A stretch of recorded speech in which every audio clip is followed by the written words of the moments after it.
राव हे सस हे करना भेद हे राव। फिर नवाब यही कही जित चहता आहो दीन, ओ जो चाहे मांग सो धन हर मुल्क जमीन। वाहिगुरु जी का खालसा वाहिगुरु जी की फतेह। जुग हो जुग अटल चबर छतर तख्त के मालिक दीन दुनिया के वाली साहिब कमाल सतगुरु धन धन श्री गुरु ग्रंथ साहिब जी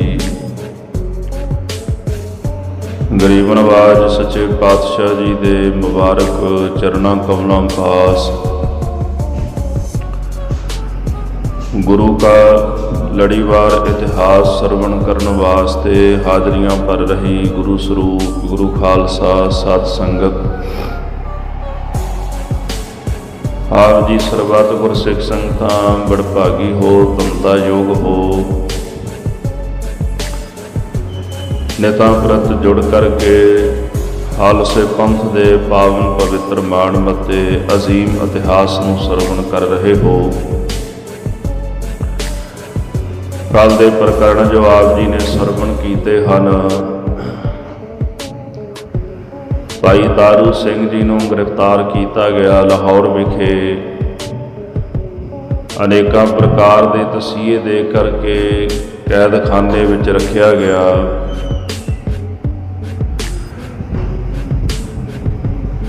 लंगर पानी जल पानी आदि तो वंचित किया गया। इधर भाई महताब सिंह जी नूं हर भगत निरंजनिया लभदा सी। भाई महताब सिंह जी नूं पता लग्या भाई तारू सिंह जी गिरफ्तार हो गए। मन विच सोचण लगे भी मैं की कीता। लोग छप के दिन बतीत कर रहे हाँ।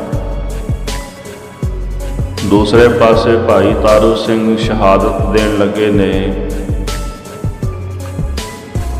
ते मैनू भी उन्हां दे नाल स्नेह प्रेम है। जो बचन उन्हां नाल कीता सी इकट्ठे शहीदी प्राप्त करांगे वो बचन मैनू सफल करना चाहिए है। नाल दे सिंघां नूं हुक्म दिता भाई तुसीं इत्थे ही रुकना, मेरे नाल नहीं जाना, किसी होर जगह ते जाके ठिकाना कर लिओ। मैं भाई तारू सिंह दे पास लाहौर चलिया हाँ। इन्नी गल कह के हाथ विच सोटा ले लिया, शस्त्र छड़ दिते ते लाहौर पहुँच गए।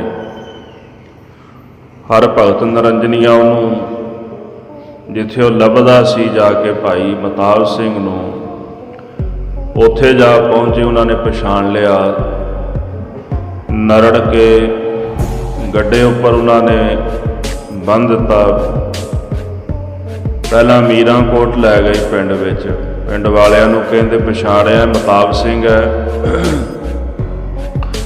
नगर वाले उन्होंने इशारा कर दिता भाई महताब सिंह ने, नहीं भी किसे पछाणना नहीं, कल ये सारा पिंड उजाड़ देणगे, मुसलमान बना देणगे तुहानूं।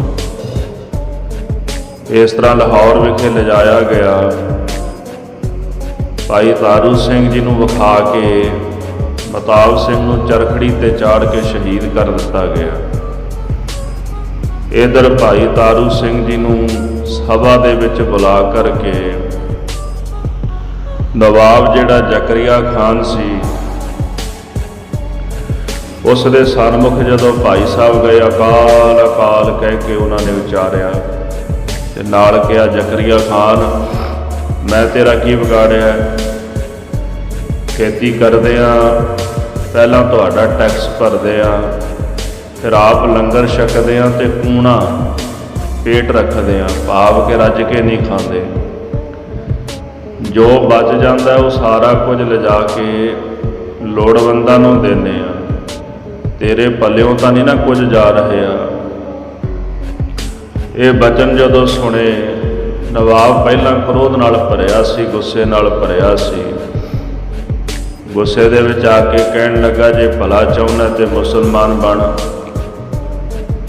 ਭਾਈ ਸਾਹਿਬ ਜੀ ਕਹਿਣ ਲੱਗੇ ਕਿ ਮੁਸਲਮਾਨ ਬਣਨ ਦੇ ਨਾਲ ਮੌਤ ਨਹੀਂ ਹੁੰਦੀ। ਜੇ ਮੁਸਲਮਾਨ ਬਣ ਕੇ ਵੀ ਮਰਨਾ ਹੀ ਹੈ ਤੇ ਮੈਨੂੰ ਆਪਣਾ ਧਰਮ ਪਿਆਰਾ ਹੈ ਤੇ ਮੈਂ ਆਪਣੇ ਧਰਮ ਵਾਸਤੇ ਆਪਣੀ ਜਾਨ ਵੀ ਕੁਰਬਾਨ ਕਰ ਦਿਆਂਗਾ, ਸਿੱਖੀ ਕੇਸਾਂ ਤੇ ਸਵਾਸਾਂ ਸੰਗ ਨਿਭਾਵਾਂਗਾ। ਆਓ ਅਗਲੇ ਪ੍ਰਕਰਨ ਸਰਵਣ ਕਰੀਏ। ਮਨ ਬਿਰਤੀਆਂ ਇਕਾਗਰ ਕਰਨ ਵਾਸਤੇ ਸਰਬੱਤ ਸੰਗਤਾਂ ਪ੍ਰੇਮ ਸਹਿਤ ਜਪੋ ਜੀ। ਸਤਨਾਮ ਸ੍ਰੀ ਵਾਹਿਗੁਰੂ ਸਾਹਿਬ ਜੀਓ। ਸਤਨਾਮ ਸ੍ਰੀ ਵਾਹਿਗੁਰੂ ਸਾਹਿਬ ਜੀਓ।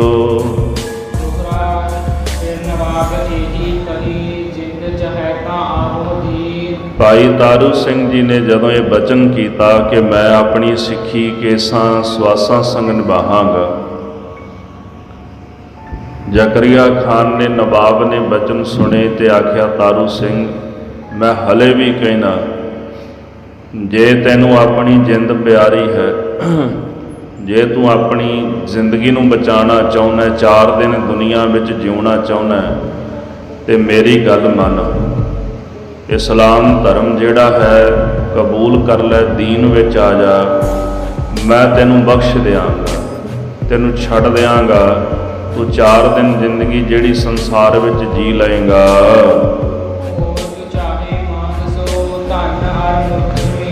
ਇਸ ਤੋਂ ਇਲਾਵਾ ਤੂੰ ਹੋਰ ਜੋ ਮਰਜ਼ੀ ਮੰਗ ਲੈ, ਧਨ ਚਾਹੀਦਾ, ਮੁਲਕ ਚਾਹੀਦਾ, ਜ਼ਮੀਨ ਚਾਹੀਦੀ ਹੈ, ਸਭ ਕੁਝ ਮਿਲ ਜਾਏਗਾ। ਇਸਲਾਮ ਕਬੂਲ ਕਰ ਲੈ, ਜੋ ਮੰਗੇਗਾ ਤੇਰੀ ਝੋਲੀ ਦੇ ਵਿੱਚ ਪਾ ਦਿਆਂਗਾ, ਕਿਸੇ ਪਦਾਰਥ ਦੀ ਕਮੀ ਨਹੀਂ ਰਹਿਣ ਦਿਆਂਗਾ। ਹਾਂ, ਤੇਰੇ ਵਾਸਤੇ ਹੋਰ ਵੀ ਵੱਡੀ ਮੈਂ ਸ਼ਰਤ ਰੱਖਦਾ ਇਸ ਗੱਲ ਦੀ, ਤੈਨੂੰ ਹੋਰ ਵੀ ਤੋਹਫੇ ਦਿੱਤੇ ਜਾਣਗੇ। ਜਿਹੜੇ ਮੁਗਲ ਪਠਾਨ ਨੇ ਉਹਨਾਂ ਦੀਆਂ ਬੇਟੀਆਂ ਵਿਆਹ ਲਈ, ਉਹਨਾਂ ਦੇ ਡੋਲੇ ਤੈਨੂੰ ਦਿੱਤੇ ਜਾਣਗੇ, ਸ਼ਾਹੀ ਡੋਲੇ ਤੈਨੂੰ ਪ੍ਰਾਪਤ ਹੋਣਗੇ, ਉਹਨਾਂ ਦੇ ਨਾਲ ਤੂੰ ਸ਼ਾਦੀ ਕਰ ਸਕਦਾ ਹੈ। ਵੱਡੀਆਂ ਵੱਡੀਆਂ ਹਵੇਲੀਆਂ ਨੇ ਪਠਾਣਾਂ ਦੀਆਂ, ਉਹਨਾਂ ਦੇ ਵਿੱਚ ਵਾਸਾ ਕਰ ਲਈ। ਹੁਣ ਤਾਂ ਗਰੀਬੀ ਦਾਅਵੇ ਨਾਲ ਸਮਾਂ ਬਤੀਤ ਕਰਦਾ ਹੈ, ਇੱਥੇ ਵੱਡੀਆਂ ਵੱਡੀਆਂ ਹਵੇਲੀਆਂ ਵਿੱਚ ਤੇਰਾ ਵਾਸਾ ਹੋਵੇਗਾ। ਅਜਿਹੇ ਬਚਨ ਸੁਣ ਕੇ ਭਾਈ ਸਾਹਿਬ ਭਾਈ ਤਾਰੂ ਸਿੰਘ ਜੀ ਨੇ ਜ਼ਕਰੀਆ ਖਾਨ ਨੂੰ ਜਵਾਬ ਦਿੱਤਾ ਹੈ।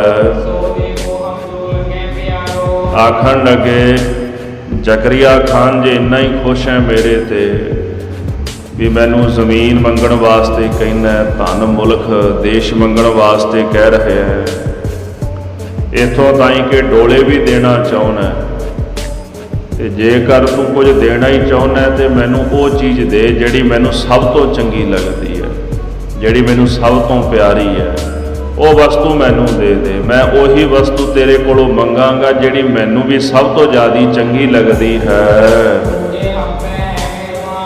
ਜੇ ਤੂੰ ਮੇਰੇ ਤੇ ਇੰਨਾ ਮਿਹਰਬਾਨ ਹੋ ਗਿਆ ਨਾ, ਵੀ ਇੰਨਾ ਦਇਆ ਇੰਨਾ ਪਿਆਰ ਤੈਨੂੰ ਮੇਰੇ ਤੇ ਆ ਰਹੇ ਹੈ, ਫਿਰ ਉਹ ਵਸਤੂ ਦਈ ਜਿਹੜੀ ਮੈਨੂੰ ਸਭ ਤੋਂ ਚੰਗੀ ਲੱਗਦੀ ਹੈ। ਤੂੰ ਮੈਨੂੰ ਇਹ ਗੱਲ ਨਾ ਕਹਿ ਵੀ ਮੈਂ ਮੁਸਲਮਾਨ ਬਣ ਜਾਵਾਂ। ਜ਼ਕਰੀਆ ਖਾਨ ਨੇ ਤਾਂ ਸੋਚਿਆ ਵੀ ਚਲੋ ਜ਼ਮੀਨ ਮੁਲਕ ਧਨ ਆਦਿਕ ਮੰਗੇਗਾ। ਭਾਈ ਸਾਹਿਬ ਨੇ ਕਿਹਾ ਨਾ ਵੀ ਜੇ ਮਿਹਰਬਾਨ ਹੋਇਆ ਤੇ ਉਹ ਚੀਜ਼ ਦੇ ਮੈਨੂੰ ਜਿਹੜੀ ਚੰਗੀ ਲੱਗਦੀ ਹੈ। ਉਹ ਸੋਚਦਾ ਸੀ ਕਿ ਕਿਤੇ ਗਰੀਬ ਆ, ਹੋ ਸਕਦਾ ਮਾਇਆ ਮੰਗ ਲਏ, ਮੁਲਕ ਮੰਗ ਲਏ, ਹਵੇਲੀਆਂ ਮੰਗ ਲਏ ਮੇਰੇ ਕੋਲੋਂ। ਭਾਈ ਸਾਹਿਬ ਜੀ ਕਹਿੰਦੇ ਨਹੀਂ, ਪਦਾਰਥ ਨਹੀਂ ਚਾਹੀਦਾ, ਮੈਨੂੰ ਮੇਰੀ ਸਿੱਖੀ ਪਿਆਰੀ ਹੈ, ਮੈਨੂੰ ਸਿੱਖੀ ਚਾਹੀਦੀ ਹੈ, ਤੇ ਮੈਨੂੰ ਇੰਨੀ ਗੱਲ ਨਾ ਵਾਰ-ਵਾਰ ਕਹਿ ਕਿ ਮੈਂ ਮੁਸਲਮਾਨ ਬਣ ਜਾਵਾਂ। ਤੂੰ ਮੈਨੂੰ ਕੋਈ ਇਹੋ ਜਿਹਾ ਰਾਹ ਦੱਸ ਦੇ, ਵਿਚਕਾਰਲਾ ਰਸਤਾ ਦੱਸ ਦੇ ਕਿ ਮੇਰੀ ਸਿੱਖੀ ਜਿਹੜੀ ਕੇਸਾਂ ਤੇ ਸਵਾਸਾਂ ਦੇ ਨਾਲ ਨਿਭ ਜਾਏ, ਸਿੱਖੀ ਕੇਸਾਂ ਤੇ ਸਵਾਸਾਂ ਦੇ ਨਾਲ ਨਿਭ ਜਾਏ। ਇਹੋ ਜਿਹਾ ਰਾਹ ਮੈਨੂੰ ਦੱਸ ਦੇ ਤਾਂ ਕਿ ਮੈਂ ਸਿੱਖੀ ਨੂੰ ਕਮਾ ਕੇ ਸ਼ਹਾਦਤ ਦਾ ਜਾਮ ਪੀ ਲਵਾਂ। ਇਹ ਬਚਨ ਸੁਣ ਕੇ ਨਵਾਬ ਨੂੰ ਗੁੱਸਾ ਚੜ ਗਿਆ। ਜਦੋਂ ਭਾਈ ਤਾਰੂ ਸਿੰਘ ਜੀ ਨੇ ਅਜਿਹੇ ਬਚਨ ਕਹੇ ਹਨ, ਜ਼ਕਰੀਆ ਖਾਨ ਦੀ ਮੌਤ ਨੇੜੇ ਆ ਗਈ, ਸਮਾਂ ਨੇੜੇ ਆ ਗਿਆ। ਬੁੱਧੀ ਭ੍ਰਸ਼ਟ ਕਰ ਦਿੱਤੀ ਪਰਮੇਸ਼ਰ ਨੇ। ਉਹਨੇ ਆਪਣੇ ਜ਼ੁਬਾਨ ਤੋਂ, ਆਪਣੇ ਮੁਖ ਤੋਂ ਗੰਦਾ ਭੈੜਾ ਖੋਟਾ ਬਚਨ ਜਿਹੜਾ ਕਿਹਾ ਹੈ। ਚੂਤਨ ਸਾਚ ਕਰੋ ਪਾਲ ਗੁਰੂ। ਆਖਣ ਲੱਗਾ ਤਾਰੂ ਸਿੰਘ, ਵਾਰ-ਵਾਰ ਇਹ ਗੱਲ ਕਹਿਣਾ ਵੀ ਸਿੱਖੀ ਕੇਸਾਂ ਤੇ ਸਵਾਸਾਂ ਸੰਗ ਨਿਭ ਜਾਏ ਮੇਰੀ। ਇਹੀ ਕਹਿਣਾ ਨਾ, ਮੈਂ ਜੁੱਤੀਆਂ ਮਾਰ ਕੇ ਤੇਰੇ ਸਿਰ ਦੇ ਕੇਸ ਵਾਲ ਜਿਹੜੇ ਨੇ ਨਾ ਇਹ ਉਤਾਰ ਦਿਆਂਗਾ, ਜੁੱਤੀਆਂ ਮਾਰ-ਮਾਰ ਕੇ ਤੇਰੇ ਕੇਸ ਲਾ ਦਿਆਂਗਾ। ਨਾਈਆਂ ਕਹੇ ਸਿਰ ਮੁਨੋ ਜ਼ਰੂਰ। ਨਾਈਆਂ ਨੂੰ ਕਵਾਂਗਾ, ਉਹਨਾਂ ਨੂੰ ਬੁਲਾ ਕੇ ਨਾ ਇਹ ਗੱਲ ਜ਼ਰੂਰ ਆਖਾਂਗਾ ਵੀ ਤੇਰਾ ਸਿਰ ਮੁੰਨ ਦੇਣ, ਤੇਰੇ ਕੇਸ ਜਿਹੜੇ ਲਾ ਦੇਣ। ਦੋਹਰਾ ਤਬ ਤਾਰੂ ਸਿੰਘ ਉਸ ਕਰਿਓ ਵੈ ਦੂਰ ਕਿਨਾਰੇ ਪਾਹੇ। ਕੇਸ ਗੁਰੂ ਦੀ ਮੋਹਰ ਨੇ, 5 ਕਕਾਰਾਂ ਦੇ ਵਿੱਚ ਕੇਸ ਆਉਂਦੇ ਨੇ। ਕੇਸਾਂ ਤੇ ਸਵਾਸਾਂ ਨਾਲ ਸਿੱਖੀ ਨਿਭਾਉਣ ਦਾ ਮਤਲਬ ਕੀ ਹੁੰਦਾ ਹੈ? ਜਿਵੇਂ ਸਾਡਾ ਸਰੀਰ ਹੈ ਨਾ, ਸਰੀਰ ਵਿੱਚ ਸਵਾਸ ਚੱਲਦੇ ਨੇ, ਸਾਹ ਚੱਲਦੇ ਨੇ। ਸਰੀਰ ਓਨੀ ਦੇਰ ਤੱਕ ਹੈ ਜਿੰਨੀ ਦੇਰ ਤੱਕ ਸਾਹ ਹੋਣ। ਜਦੋਂ ਸਰੀਰ ਵਿੱਚੋਂ ਸਾਹਾਂ ਦੀ ਲੜੀ ਟੁੱਟ ਜਾਏ ਤੇ ਬੰਦੇ ਦਾ ਸਰੀਰ ਮ੍ਰਿਤਕ ਹੋ ਜਾਂਦਾ, ਡੈਡ ਹੋ ਜਾਂਦਾ ਹੈ, ਮੁਰਦਾ ਹੋ ਜਾਂਦਾ। ਯਾਨੀ ਕਿ ਸਵਾਸ ਤੋਂ ਬਿਨਾਂ ਸਰੀਰ ਨਹੀਂ ਆਉਂਦਾ, ਸਵਾਸ ਨਾਲ ਹੀ ਸਰੀਰ ਨਿਭਦਾ। ਕੇਸ ਤੋਂ ਬਿਨਾਂ ਸਿੱਖੀ ਨਹੀਂ ਆਉਂਦੀ।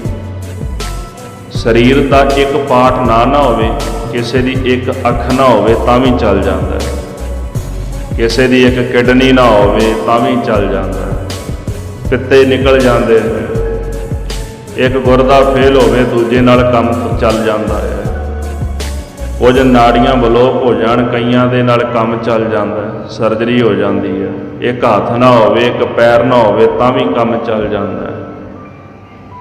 ਪਰ ਜੇ ਸਵਾਸ ਨਾ ਹੋਵੇ ਤੇ ਸਰੀਰ ਭਾਵੇਂ ਸੋਨੇ ਵਰਗਾ ਹੋਵੇ, ਅਰੋਗ ਹੋਵੇ ਨਾ, ਜੇ ਸਾਹ ਨਹੀਂ ਚੱਲਦਾ ਤੇ ਸੋਨੇ ਵਰਗਾ ਅਰੋਗ ਸਰੀਰ ਵੀ ਮਿੱਟੀ ਦੀ ਢੇਰੀ ਆਉਂਦਾ। ਸਰੀਰ ਦੇ ਕੁਝ ਪਾਰਟ ਇੱਦਾਂ ਦੇ ਨੇ ਜਿਨ੍ਹਾਂ ਦੇ ਬਿਨਾਂ ਕੰਮ ਚੱਲ ਜਾਂਦਾ ਹੈ, ਪਰ ਸਰੀਰ ਜਿੰਨਾ ਮਰਜੀ ਸੋਹਣਾ ਹੋਵੇ, ਅਰੋਗ ਹੋਵੇ, ਜੇ ਸਵਾਸ ਨਾ ਹੋਣ ਤੇ ਉਹ ਮਿੱਟੀ ਦੀ ਢੇਰੀ ਹੈ।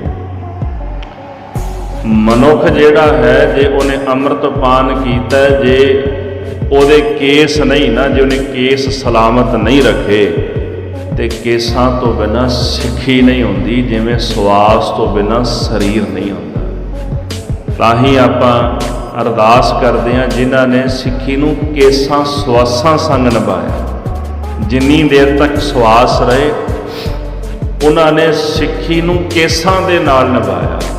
ਕੇਸ ਵੀ ਜਿਹੜੇ ਸਨ, ਕਕਾਰ ਸਨ, ਕੇਸਾਂ ਦੀ ਬੇਅਦਬੀ ਨਹੀਂ ਹੋਣ ਦਿੱਤੀ ਉਹਨਾਂ ਨੇ, ਤੇ ਜਿੰਨੀ ਦੇਰ ਤੱਕ ਸਵਾਸ ਰਹੇ ਉਹ ਸਿੱਖੀ ਨਿਭਾਉਂਦੇ ਰਹੇ, ਸਿੱਖੀ ਤੋਂ ਪਤਤ ਨਹੀਂ ਹੋਏ।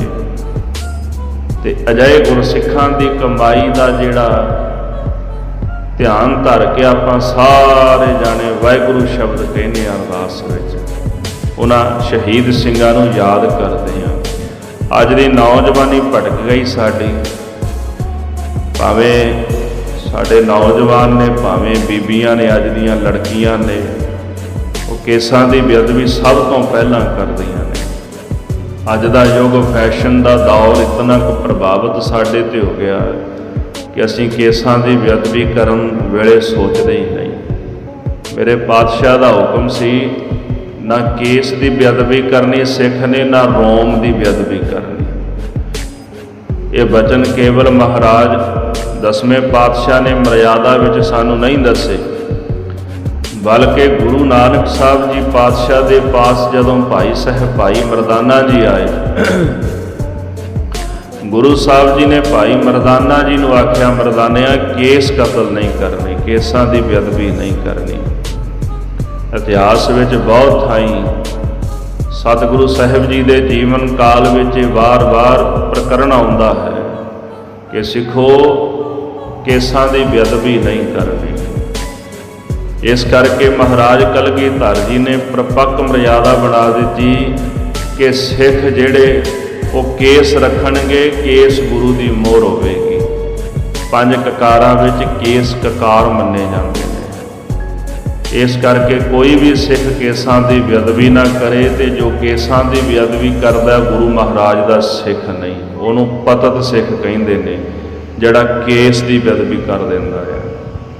ਕੇਸਾਂ ਦਾ ਸਤਿਕਾਰ ਕਰਨਾ ਤੇ ਕੇਸਾਂ ਦੀ ਸੇਵਾ ਸੰਭਾਲ ਕਰਨੀ ਇਹ ਸਿੱਖ ਦਾ ਫਰਜ਼ ਹੈ। ਸਾਡੇ ਦੇਸ਼ ਦੇ ਜਿਤਨੇ ਵੀ ਮਹਾਂਪੁਰਸ਼ ਪੀਰ ਪੈਗੰਬਰ ਹੋਏ, ਭਾਵੇਂ ਸਾਡੇ ਆਪਣੇ ਦੇਸ਼ ਦੇ ਹੋਵਣ, ਭਾਵੇਂ ਉਹ ਬਾਹਰਲੇ ਦੇਸ਼ਾਂ ਦੇ ਹੋਵਣ, ਹੋਰ ਕੰਟਰੀਆਂ ਦੇ ਸ਼ਹਿਰਾਂ ਦੇ ਰਹਿਣ ਵਾਲੇ ਹੋਵਣ, ਕਰੀਬਨ ਸਾਰੇ ਮਹਾਂਪੁਰਖ ਪੀਰ ਪੈਗੰਬਰ ਕੇਸਾਧਾਰੀ ਸਨ। ਕਿਸੇ ਨੇ ਅੱਜ ਤਾਈਂ ਕੇਸ ਕਤਲ ਨਹੀਂ ਕਰਾਏ। ਚਾਹੇ ਸ੍ਰੀ ਰਾਮਚੰਦਰ ਜੀ, ਕ੍ਰਿਸ਼ਨ ਜੀ ਸਨ, ਚਾਹੇ ਬ੍ਰਹਮਾ ਹੈ, ਚਾਹੇ ਵਿਸ਼ਨੂੰ ਹੈ। ਅੱਜ ਵੀ ਉਹਨਾਂ ਦੀ ਫੋਟੋ ਜਦੋਂ ਪ੍ਰਕਾਸ਼ਿਤ ਕੀਤੀ ਜਾਂਦੀ ਆ, ਉਹਨਾਂ ਦੇ ਕੇਸ ਹੁੰਦੇ ਨੇ ਸੀਸ ਉੱਪਰ। ਮੁਹੰਮਦ ਸਾਹਿਬ ਜੀ ਅੱਜ ਤੱਕ ਉਹਨਾਂ ਦੀ ਕੋਈ ਤਸਵੀਰ ਨਹੀਂ ਬਣੀ। ਮੁਹੰਮਦ ਸਾਹਿਬ ਜੀ ਕੇਸਾਧਾਰੀ ਸਨ। ਕਸ਼ਮੀਰ ਦੇ ਵਿੱਚ ਕੋਈ ਅਜਿਹੀ ਮਸਜਿਦ ਹੈ ਜਿਹਦੇ ਵਿੱਚ ਉਹਨਾਂ ਦੇ ਕੇਸ ਅੱਜ ਵੀ ਸਲਾਮਤ ਪਏ ਹੋਏ ਨੇ, ਸੀਸ ਦੇ ਕੇਸ ਉਹਨਾਂ ਦੇ ਹਨ। ਜਦੋਂ ਗੁਰਸਿੱਖ ਪੀਰ ਬੁੱਧੂ ਸ਼ਾਹ ਨੇ ਸ਼ਹਾਦਤ ਦਿੱਤੀ, ਮਾਫ ਕਰਨਾ, ਉਹਨਾਂ ਦੇ ਬੱਚਿਆਂ ਨੇ ਸ਼ਹਾਦਤ ਦਿੱਤੀ, ਉਹਨਾਂ ਦੇ ਪੁੱਤਰ ਭੰਗਾਣੀ ਦੇ ਜੰਗ ਵਿੱਚ ਸ਼ਹੀਦ ਹੋਏ, ਆਪ ਵੀ ਬਾਅਦ ਵਿੱਚ ਸ਼ਹੀਦ ਹੋਏ ਸਨ ਪੀਰ ਬੁੱਧੂ ਸ਼ਾਹ। ਮਹਾਰਾਜ ਕਲਗੀਧਰ ਜੀ ਬੜੇ ਖੁਸ਼ ਹੋਏ, ਕੰਘਾ ਕਰ ਰਹੇ ਸਨ। ਸਤਿਗੁਰੂ ਕਹਿਣ ਲੱਗੇ, ਪੀਰ ਜੀ ਮੰਗੋ, ਕੀ ਮੰਗਦੇ ਹੋ? ਬੜੇ ਪ੍ਰਸੰਨ ਹਾਂ ਤੁਹਾਡੇ ਤੇ। ਮਹਾਰਾਜ ਕਿਰਪਾ ਕਰੋ, ਇਹ ਕੰਘਾ ਬਖਸ਼ ਦਿਓ। ਕੇਸ ਬਾਹਰ ਆਏ ਸਨ ਮਹਾਰਾਜ, ਕੇਸਾਂ ਦੀ ਸੇਵਾ ਕਰ ਰਹੇ ਸਨ। ਸਤਿਗੁਰੂ ਕਲਗੀਧਰ ਜੀ ਨੇ ਜਦੋਂ ਕੇਸ ਵਾਏ ਤੇ ਕੰਘੇ ਵਿੱਚ ਜਿਹੜੇ ਕੇਸ ਆਏ ਨਾ ਮਹਾਰਾਜ ਦੇ, ਜਿਹੜੇ ਮੁਰਦੇ ਕੇਸ ਹੁੰਦੇ, ਜਦੋਂ ਕੇਸ ਵਾਹੁੰਦੇ ਆ ਤੇ ਨਿਕਲ ਆਉਂਦੇ ਨਾਲ, ਉਹਦੇ ਸਮੇਤ ਹੀ ਕੰਘਾ ਜਿਹੜਾ ਸੀ ਉਹ ਪੀਰ ਬੁੱਧੂ ਸ਼ਾਹ ਦੀ ਝੋਲੀ 'ਚ ਪਾ ਦਿੱਤਾ। ਪੀਰ ਜੀ ਨੇ ਆਪਣੇ ਪੁੱਤਰ ਵਾਰ ਕੇ ਮਹਾਰਾਜ ਕਲਗੀਧਰ ਜੀ ਕੋਲੋਂ ਇਹ ਦਾਤ ਲਈ। ਤੁਸੀਂ ਇਹ ਸੋਚੋ ਕਿ ਉਹ ਦਾਤ ਕਿੰਨੀ ਕੀਮਤੀ ਹੋਏਗੀ ਜਿਹੜੀ ਪੁੱਤਰ ਵਾਰ ਕੇ ਉਹਨਾਂ ਨੂੰ ਮਿਲੀ ਹੈ। ਤੇ ਜੇ ਸਾਨੂੰ ਮਹਾਰਾਜ ਨੇ ਕੇਸਾਂ ਦੀ ਦਾਤ ਬਖਸ਼ੀ ਹੈ ਤੇ ਕੇਸਾਂ ਦੀ ਬੇਅਦਬੀ ਕੋਈ ਸਿੱਖ ਨਾ ਕਰੇ। ਸੋ ਕਹਿਣ ਤੋਂ ਭਾਵ ਹੈ ਕਿ ਸਰੀਰ ਸਵਾਸ ਨਾਲ ਚੱਲਦਾ ਹੈ ਤੇ ਸਿੱਖੀ ਕੇਸਾਂ ਨਾਲ ਸਲਾਮਤ ਹੈ। ਜਿਹੜਾ ਕੇਸਾਂ ਦੀ ਬੇਅਦਬੀ ਕਰਦਾ ਹੈ ਉਹ ਗੁਰੂ ਦਾ ਸਿੱਖ ਹੀ ਨਹੀਂ ਹੋ ਸਕਦਾ, ਭਾਵੇਂ ਕਿਸੇ ਨੇ ਅੰਮ੍ਰਿਤ ਪਾਨ ਕੀਤਾ, ਭਾਵੇਂ ਨਹੀਂ ਕੀਤਾ। ਜਿਹੜਾ ਕੇਸਾਂ ਦੀ ਬੇਅਦਬੀ ਕਰਦਾ ਗੁਰੂ ਦਾ ਸਿੱਖ ਹੀ ਕੋਈ ਨਹੀਂ। ਸੋ ਇਸ ਕਰਕੇ ਭਾਈ ਤਾਰੂ ਸਿੰਘ ਜੀ ਨੂੰ ਨਵਾਬ ਦੇ ਬਚਨ ਆਖੇ, ਤੂੰ ਵਾਰ-ਵਾਰ ਕੇਸਾਂ ਦੀ ਗੱਲ ਕਹੀ ਜਾਂਦਾ, ਮੇਰੀ ਸਿੱਖੀ ਕੇਸਾਂ ਸਵਾਸਾਂ ਸੰਗ ਨਿਭ ਜਾਏ। ਕਹਿੰਦਾ ਮੈਂ ਜੁੱਤੀਆਂ ਮਾਰ ਕੇ ਉਹ ਕੇਸ ਲਾ ਦਿਆਂਗਾ ਤੇਰੇ ਸਿਰ ਤੋਂ, ਗੰਜਾ ਕਰ ਦਿਆਂਗਾ ਤੈਨੂੰ। ਭਾਈ ਤਾਰੂ ਸਿੰਘ ਜੀ ਨੇ ਜਦੋਂ ਇਹ ਬਚਨ ਸੁਣੇ, ਇਹ ਗੱਲ ਸਹੀ ਨਾ ਗਈ। ਸਿੱਖ ਬਹੁਤ ਕੁਝ ਸੁਣ ਸਕਦਾ ਆਪਣੇ ਬਾਰੇ, ਪਰ ਗੁਰੂ ਕੇ ਬਖਸ਼ਿਸ਼ ਕੀਤੇ ਕਕਾਰਾਂ ਬਾਰੇ ਨਹੀਂ ਕੁਝ ਸੁਣ ਸਕਦਾ। ਇਸ ਤਰ੍ਹਾਂ ਭਾਈ ਤਾਰੂ ਸਿੰਘ ਜੀ ਨੂੰ ਵੀਰ ਰਸ ਆਇਆ। ਆਖਣ ਲੱਗੇ, ਉਹ ਦੁਸ਼ਟਾ, ਇਹ ਗੱਲ ਕਹਿਣਾ ਕਿ ਜੁੱਤੀ ਮਾਰ ਕੇ ਕੇਸ ਲਾ ਦਿਆਂਗਾ, ਉਸੇ ਜੁੱਤੀ ਦੇ ਨਾਲ ਤੈਨੂੰ ਨਾ ਮੈਂ ਸੰਸਾਰ ਤੋਂ ਲੈ ਕੇ ਜਾਵਾਂਗਾ। ਉਸੇ ਜੁੱਤੀ ਦੇ ਮੂਹਰੇ ਲਾ ਕੇ ਤੈਨੂੰ ਮੈਂ ਆਪਣੇ ਨਾਲ ਦੁਨੀਆ ਤੋਂ ਲੈ ਕੇ ਜਾਵਾਂਗਾ। ਜਿਹੜੀ ਜੁੱਤੀ ਮਾਰ ਕੇ ਤੂੰ ਮੇਰੇ ਕੇਸਾਂ ਦੀ ਬੇਅਦਬੀ ਕਰਨਾ ਚਾਹੁੰਦਾ, ਉਹੀ ਜੁੱਤੀ ਤੇਰੇ ਸਿਰ ਦੇ ਉੱਪਰ ਵੱਜੇਗੀ, ਤੈਨੂੰ ਵੀ ਸਜ਼ਾ ਮਿਲੇਗੀ। ਜਿਹੜੇ ਸਤਿਗੁਰਾਂ ਦੇ ਪੂਰੇ ਸਿੱਖ ਨੇ, ਜ਼ਕਰੀਆ ਖਾਨ, ਉਹਨਾਂ ਦੀ ਸਿੱਖੀ ਕੇਸਾਂ ਤੇ ਸਵਾਸਾਂ ਸੰਗ ਨਿਭੇਗੀ। ਇਹ ਮੇਰੇ ਗੁਰੂ ਦੀ ਕਿਰਪਾ ਬਖਸ਼ਿਸ਼ ਹੈ। ਜਿਹੜੇ ਪੂਰੇ ਸਿੱਖ ਨੇ, ਉਹਨਾਂ ਦੀ ਸਿੱਖੀ ਵੀ ਮਹਾਰਾਜ ਆਪ ਕਿਰਪਾ ਕਰਕੇ ਨਿਭਾਉਂਦੇ ਹਨ। ਇਹ ਵਚਨ ਸੁਣ ਕੇ ਨਵਾਬ ਗੁੱਸੇ ਨਾਲ ਭਰ ਗਿਆ। ਪਹਿਲਾਂ ਹੀ ਬੜਾ ਲਾਲ ਪੀਲਾ ਹੋਇਆ ਪਿਆ ਸੀ, ਪਰ ਭਾਈ ਤਾਰੂ ਸਿੰਘ ਦੇ ਵਚਨ ਇੱਦਾਂ ਜਿਵੇਂ ਬਿੱਛੂ ਨੇ ਡਸ ਲਿਆ ਹੋਵੇ। ਉਸੇ ਵਕਤ ਫਤਵਾ ਜਾਰੀ ਕਰ ਦਿੱਤਾ ਵੀ ਇਹਦੇ ਕੇਸ ਲਾ ਦਿਓ। ਜਿਹੜੇ ਨਾਈ ਸਨ, ਨਾਈਆਂ ਨੂੰ ਸੱਦ ਲਿਆ। ਆਖਦਾ ਇਹਦੇ ਕੇਸ ਉਤਾਰ ਦਿਓ। ਉਹਨੂੰ ਬੜਾ ਮਾਣ ਹੈ ਨਾ ਆਪਣੇ ਕੇਸਾਂ ਤੇ, ਬਾਰ-ਬਾਰ ਕੇਸਾਂ ਦੀ ਗੱਲ ਕਰਦਾ ਹੈ, ਇਹਦੇ ਕੇਸ ਉਤਾਰ ਦਿਓ। ਨਾਈਆਂ ਨੇ ਭਾਈ ਤਾਰੂ ਸਿੰਘ ਜੀ ਨੂੰ ਬਿਠਾ ਲਿਆ। ਜ਼ਕਰੀਆ ਖਾਨ ਆਪ ਖੁਦ ਅੱਖਾਂ ਨਾਲ ਕੌਤਕ ਵੇਖਦਾ ਸੀ। ਜਦੋਂ ਗੁਰਮੁਖੋ ਉਹਨਾਂ ਨੇ ਕੈਂਚੀਆਂ ਚਲਾਣੀਆਂ ਸ਼ੁਰੂ ਕੀਤੀਆਂ ਤੇ ਉਹਨਾਂ ਦੀਆਂ ਕੈਂਚੀਆਂ, ਉਹਨਾਂ ਦੇ ਸੰਦ ਜਿਹੜੇ ਨਾਲ ਲੈ ਕੇ ਆਏ ਸਨ, ਖੁੰਡੇ ਹੋ ਗਏ। ਭਾਈ ਤਾਰੂ ਸਿੰਘ ਜੀ ਦੇ ਕੇਸ ਜਿਹੜੇ ਸਨ ਤਾਰਾਂ ਬਣ ਗਏ, ਤਾਰਾਂ ਵਰਗੇ ਹੋ ਗਏ। ਇਹ ਗੁਰੂ ਦੀ ਕਲਾ ਹੈ। ਅੱਜ ਕੱਲ੍ਹ ਦੇ ਅਖੌਤੀ ਪ੍ਰਚਾਰਕ ਆਖੇ ਜੀ ਕਿੱਦਾਂ ਹੋ ਸਕਦਾ ਵੀ ਕੇਸ ਉਹਨਾਂ ਦੇ ਤਾਰਾਂ ਬਣ ਗਏ। ਇਹ ਤਾਂ ਗੁਰੂ ਦੀ ਬਖਸ਼ਿਸ਼ ਹੈ, ਗੁਰੂ ਦੀ ਮਿਹਰਾਮਤ ਹੈ। ਜਦੋਂ ਸਤਿਗੁਰੂ ਕੁਝ ਕਰਨ ਤੇ ਆ ਜਾਣ ਤੇ ਬਹੁਤ ਕੁਝ ਕਰ ਦਿੰਦੇ। ਜਿਨ੍ਹਾਂ ਨੂੰ ਗੁਰੂ ਤੇ ਸ਼ੱਕ ਹੋਵੇ, ਗੁਰੂ ਦੀ ਤਾਕਤ ਤੇ ਗੁਰੂ ਦੀ ਸਮਰੱਥਾ ਤੇ ਕਿਰਪਾ ਤੇ ਸ਼ੱਕ ਹੋਵੇ, ਉਹ ਅਜਿਹੀਆਂ ਗੱਲਾਂ ਕਰਦੇ ਨੇ ਵੀ ਕੇਸ ਤਾਰ ਕਿਵੇਂ ਬਣ ਸਕਦੇ ਨੇ। ਕਹਿੰਦੇ ਹਨ ਕਿ ਉਨਕੇ ਸੰਦ ਖੁੰਡੇ ਹੋਏ ਆਏ। ਨਾਈਆਂ ਨੇ ਜਦੋਂ ਕੇਸ ਕਤਲ ਕਰਨ ਦਾ ਯਤਨ ਕੀਤਾ ਨਾ, ਉਹ ਜਿਹੜੇ ਸੰਦ ਆਦਿਕ ਲੈ ਕੇ ਆਏ ਸਨ, ਕੈਂਚੀਆਂ ਲੈ ਕੇ ਆਏ ਸਨ, ਉਹ ਸਾਰੇ ਉਹਨਾਂ ਦੇ ਸਾਜ਼ ਖੁੰਡੇ ਹੋ ਗਏ ਨੇ, ਕੇਸ ਕਤਲ ਨਹੀਂ ਕਰ ਸਕੇ। ਜਿਉਂ-ਜਿਉਂ ਨਊਏ ਭਾਵ ਨਾਈ ਜਿਹੜੇ ਭਾਈ ਤਾਰੂ ਸਿੰਘ ਜੀ ਦੇ ਕੇਸਾਂ ਨੂੰ ਕੱਟਣ ਦਾ ਯਤਨ ਕਰਦੇ ਹਨ, ਕਿਉਂਕਿ ਉਹਨਾਂ ਦੇ ਹੱਥ ਜਿਹੜੇ ਭੈੜੇ ਹੋਈ ਜਾਂਦੇ ਨੇ, ਭਾਵ ਕਿ ਉਹਨਾਂ ਪਾਸ ਕੋਈ ਤਾਕਤ ਨਹੀਂ ਬਚੀ ਕਿ ਉਹ ਕੇਸ ਕਤਲ ਕਰ ਸਕਣ। ਜਿਉਂ-ਜਿਉਂ ਯਤਨ ਕਰਦੇ ਨੇ ਤਿਉਂ-ਤਿਉਂ ਭਾਈ ਤਾਰੂ ਸਿੰਘ ਜੀ ਦੇ ਕੇਸ ਹੋਰ ਜ਼ਿਆਦਾ ਪਰਪੱਕ ਤਾਰਾਂ ਦੇ ਵਾਂਗੂ ਮਜ਼ਬੂਤ ਹੋਈ ਜਾ ਰਹੇ ਹਨ। ਇੱਧਰ ਹੁਣ ਜਿਹੜਾ ਨਵਾਬ ਸੀ ਉਹ ਉਹਨਾਂ ਨੂੰ ਧਮਕੀਆਂ ਦਿੰਦਾ ਸੀ, ਜਿਹੜੇ ਨਾਈ ਸਨ, ਤੁਹਾਨੂੰ ਮਾਰ ਦਿਆਂਗਾ, ਤੁਹਾਡੇ ਕੋਲੋਂ ਕੇਸ ਨਹੀਂ ਕੱਟੇ ਜਾਂਦੇ ਇੱਕ ਜਣੇ ਦੇ, ਤੁਹਾਡੀਆਂ ਕੈਂਚੀਆਂ ਨੂੰ ਕੀ ਹੋ ਗਿਆ। ਨਵਾਬ ਜਿਹੜਾ ਸੀ ਉਹਨਾਂ ਨੂੰ ਦਬਕੇ ਮਾਰਦਾ ਹੈ। ਜਿਹੜੇ ਨਾਈ ਹਨ ਤੇ ਨਵਾਬ ਦੇ ਡਰਾਇਆਂ ਉਹ ਥਰ-ਥਰ ਕੰਬਣ ਲੱਗੇ ਹਨ। ਉਹਨਾਂ ਨਾਈਆਂ ਦੇ ਹੱਥ ਵੀ ਥਰ-ਥਰ ਕੰਬਣ ਲੱਗ ਪਏ। ਖਾਲਸੇ ਦੀ ਇਹੋ ਜੀ ਕਲਾ ਉੱਥੇ ਵਰਤ ਗਈ ਹੈ। ਉਹ ਜਿਹੜੇ ਨਾਈ ਸਨ ਉਹਨਾਂ ਦੀ ਦ੍ਰਿਸ਼ਟੀ ਮੰਦ ਹੋ ਗਈ। ਦ੍ਰਿਸ਼ਟੀ ਮੰਦ ਤੋਂ ਭਾਵ ਵੀ ਉਹਨਾਂ ਨੂੰ ਦਿਸਣੋਂ ਘਟ ਗਿਆ, ਉਹਨਾਂ ਨੂੰ ਪਤਾ ਕੁਝ ਨਹੀਂ ਲੱਗਦਾ, ਸੁਝਦਾ ਕੁਝ ਨਹੀਂ। ਨਵਾਬ ਕਹਿਣ ਲੱਗਾ ਵੀ ਇਉਂ ਜਾਪਦਾ ਵੀ ਜਿਵੇਂ ਤਾਰੂ ਸਿੰਘ ਨੇ ਕੋਈ ਜਾਦੂ ਕਰ ਦਿੱਤਾ ਹੈ ਇਹਨਾਂ ਉੱਪਰ।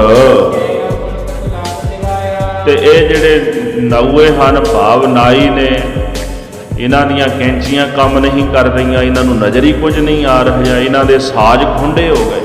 ਤਾਰੂ ਸਿੰਘ ਨੇ ਕੋਈ ਨਾ ਕੋਈ ਜਾਦੂ ਕਰ ਦਿੱਤਾ ਹੋਵੇਗਾ, ਜਾਂ ਫਿਰ ਕਹਿੰਦਾ ਤਾਰੂ ਸਿੰਘ ਨੇ ਇਹਨਾਂ ਨੂੰ ਕੋਈ ਲਾਲਚ ਦੇ ਦਿੱਤਾ ਹੋਣਾ ਵੀ ਮੈਂ ਤੁਹਾਨੂੰ ਪੈਸੇ ਦਿਆਂਗਾ, ਸੋਨੇ ਦੀਆਂ ਮੋਹਰਾਂ ਦਿਆਂਗਾ, ਜਾਂ ਫਿਰ ਇਹ ਲਾਲਚ ਵਸ ਹੋ ਗਏ ਹੋਣਗੇ। ਸਿਪਾਹੀਆਂ ਨੂੰ ਕਹਿੰਦਾ ਛੇਤੀ ਜਾਓ, ਜਾ ਕੇ ਨਾ ਮੋਚੀ ਲੈ ਕੇ ਆਓ। ਜਿਹੜੇ ਜੁੱਤੀਆਂ ਗੰਢਦੇ ਨਾ, ਜੁੱਤੀਆਂ ਗੰਢਣ ਵਾਲੇ ਮੋਚੀ ਲੈ ਕੇ ਆਓ। ਇਸ ਤਰ੍ਹਾਂ ਕਰੋ, ਇਹਦੇ ਵਾਲ ਨਾ ਖੋਪੜੀ ਦੇ ਨਾਲ ਲਾ ਦਿਓ, ਜੇ ਉਂਝ ਨਹੀਂ ਨਾ ਕੱਟੇ ਜਾਂਦੇ, ਨਾਲ ਇਹਦੀ ਖੋਪੜੀ ਵੀ ਪੱਟ ਦਿਓ। ਜਦੋਂ ਭਾਈ ਤਾਰੂ ਸਿੰਘ ਨੇ ਅਜਿਹੇ ਬਚਨ ਸੁਣੇ ਨਵਾਬ ਦੇ, ਭਾਈ ਸਾਹਿਬ ਨੇ ਆਪਣੇ ਮਨ ਵਿੱਚ ਭਲੀ ਮਨਾਈ, ਚੰਗਾ ਹੋਇਆ। ਕੇਸਾਂ ਦੀ ਬੇਅਦਬੀ ਤਾਂ ਨਹੀਂ ਨਾ ਕਰ ਸਕਣਗੇ, ਖੋਪਰੀ ਉਤਰਦੀ ਉਤਰ ਜਾਏ, ਪਰ ਕੇਸਾਂ ਦੀ ਬੇਅਦਬੀ ਨਹੀਂ ਹੋਣੀ ਚਾਹੀਦੀ। ਇਸ ਤਰ੍ਹਾਂ ਮੇਰੇ ਕੇਸਾਂ ਦੇ ਨਾਲ ਖੋਪਰੀ ਉਤਰ ਜਾਵੇਗੀ ਤੇ ਮੇਰਾ ਬਚਨ ਫਿਰ ਵੀ ਰਹਿ ਜਾਏਗਾ। ਭਾਵ ਮੇਰੀ ਸਿੱਖੀ ਜਿਹੜੀ ਹੈ ਉਹ ਕੇਸਾਂ ਸਵਾਸਾਂ ਦੇ ਸਾਂਗੀ ਨਿਭ ਜਾਏਗੀ ਜੇ ਮੇਰਾ ਖੋਪਰ ਉਤਰ ਜਾਵੇ। ਸਤਿਗੁਰੂ ਆਪ ਕਿਰਪਾ ਕਰਕੇ ਆਪਣੇ ਸਿੱਖੀ ਦੀ ਪੈਜ ਰੱਖਣਗੇ, ਬਿਰਧ ਬਾਣੇ ਦੀ ਲਾਜ ਰੱਖਣਗੇ। ਭਾਈ ਤਾਰੂ ਸਿੰਘ ਜੀ ਅਕਾਲ ਅਕਾਲ ਦਾ ਜਾਪ ਜਪਦੇ, ਚੜ੍ਹਦੀ ਜਵਾਨੀ ਸੀ, ਨੌਜਵਾਨ ਸਨ, ਕੋਈ ਜ਼ਿਆਦੀ ਉਮਰ ਨਹੀਂ ਸੀ ਭਾਈ ਤਾਰੂ ਸਿੰਘ ਜੀ ਦੀ, ਛੋਟੀ ਉਮਰ ਸੀਗੀ ਜਦੋਂ ਉਹਨਾਂ ਨੂੰ ਸ਼ਹੀਦ ਕੀਤਾ ਗਿਆ। ਇਸ ਤਰ੍ਹਾਂ ਅਕਾਲ ਅਕਾਲ ਦਾ ਜਾਪ ਜਪਦੇ ਹਨ। ਕਹਿੰਦੇ ਹਨ ਜਿਹੜਾ ਨਵਾਬ ਸੀ ਨਾ, ਉਹਨੇ ਕੰਨ ਬੰਦ ਕਰ ਲਏ, ਕੰਨਾਂ ਵਿੱਚ ਉਂਗਲਾਂ ਪਾ ਲਈਆਂ ਵੀ ਅਕਾਲ ਅਕਾਲ ਦੀ ਜਿਹੜੀ ਆਵਾਜ਼ ਮੇਰੇ ਕੰਨਾਂ ਵਿੱਚ ਨਾ ਪਵੇ। ਇਸ ਤਰ੍ਹਾਂ ਨਵਾਬ ਜਿਹੜਾ ਸੀ ਕ੍ਰੋਧ ਦੇ ਨਾਲ, ਗੁੱਸੇ ਨਾਲ ਭਰ ਗਿਆ। ਉਸੇ ਵਕਤ ਮੋਚੀਆਂ ਨੂੰ ਹੁਕਮ ਕਰ ਦਿੱਤਾ ਹੈ। ਨਵਾਬ ਕਹਿੰਦਾ ਵੀ ਇਹਦੀ ਖੋਪੜੀ ਲਾ ਦਿਓ ਵਾਲਾਂ ਦੇ ਸਮੇਤ, ਰੰਬੀਆਂ ਮਾਰ ਕੇ ਨਾ ਖੋਪੜੀ ਲਾ ਦਿਓ। ਇਹ ਵਾਰ-ਵਾਰ ਕੇਸਾਂ ਦੀ ਗੱਲ ਕਰਦਾ, ਇਹਦਾ ਕੇਸ ਇੱਕ ਵੀ ਸਿਰ ਤੇ ਨਹੀਂ ਰਹਿਣਾ ਚਾਹੀਦਾ। ਇਹ ਬਚਨ ਸੁਣ ਕੇ ਕਸਾਈਆਂ ਨੇ ਇਸੇ ਤਰ੍ਹਾਂ ਹੀ ਕੀਤਾ ਹੈ। ਉਹਨਾਂ ਨੇ ਤਿੱਖੀ ਕਰਕੇ ਪੈਨੀ ਕਰਕੇ, ਜਿਹੜੀ ਰੰਬੀ ਜੀ ਹੁੰਦੀ ਹੈ ਨਾ ਮੋਚੀਆਂ ਦੇ ਕੋਲ, ਜਿਹਦੇ ਨਾਲ ਉਹ ਚਮੜਾ ਆਦਿਕ ਵੱਢਦੇ ਜੇ ਨੇ, ਤੇ ਉਹ ਪੈਨੀ ਕਰਕੇ ਭਾਵ ਤਿੱਖੀ ਕਰਕੇ ਰੰਬੀ ਤੇ ਭਾਈ ਤਾਰੂ ਸਿੰਘ ਦੇ ਸੀਸ ਤੇ ਰੱਖ ਦਿੱਤੀ ਹੈ।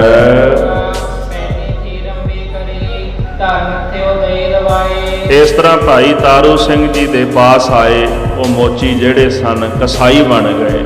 ਉਹਨਾਂ ਨੇ ਆਪਣੀ ਰੰਬੀ ਨੂੰ ਚੰਗੀ ਤਰ੍ਹਾਂ ਤਿੱਖਾ ਕਰ ਲਿਆ ਤੇ ਲਿਆ ਕੇ ਸਭ ਤੋਂ ਪਹਿਲਾਂ ਮੱਥੇ ਦੇ ਉੱਪਰ, ਜੋੜ ਹੁੰਦਾ ਨਾ ਖੋਪੜੀ ਦਾ, ਮੱਥੇ ਦੇ ਉੱਤੇ ਹੁੰਦਾ ਹੈ, ਤੇ ਮੱਥੇ ਤੇ ਲਿਆ ਕੇ ਨਾ ਰੰਬੀ ਰੱਖ ਕੇ ਉਹਨੂੰ ਜ਼ੋਰ ਦੇ ਨਾਲ ਦਬਾ ਦਿੱਤਾ ਹੈ।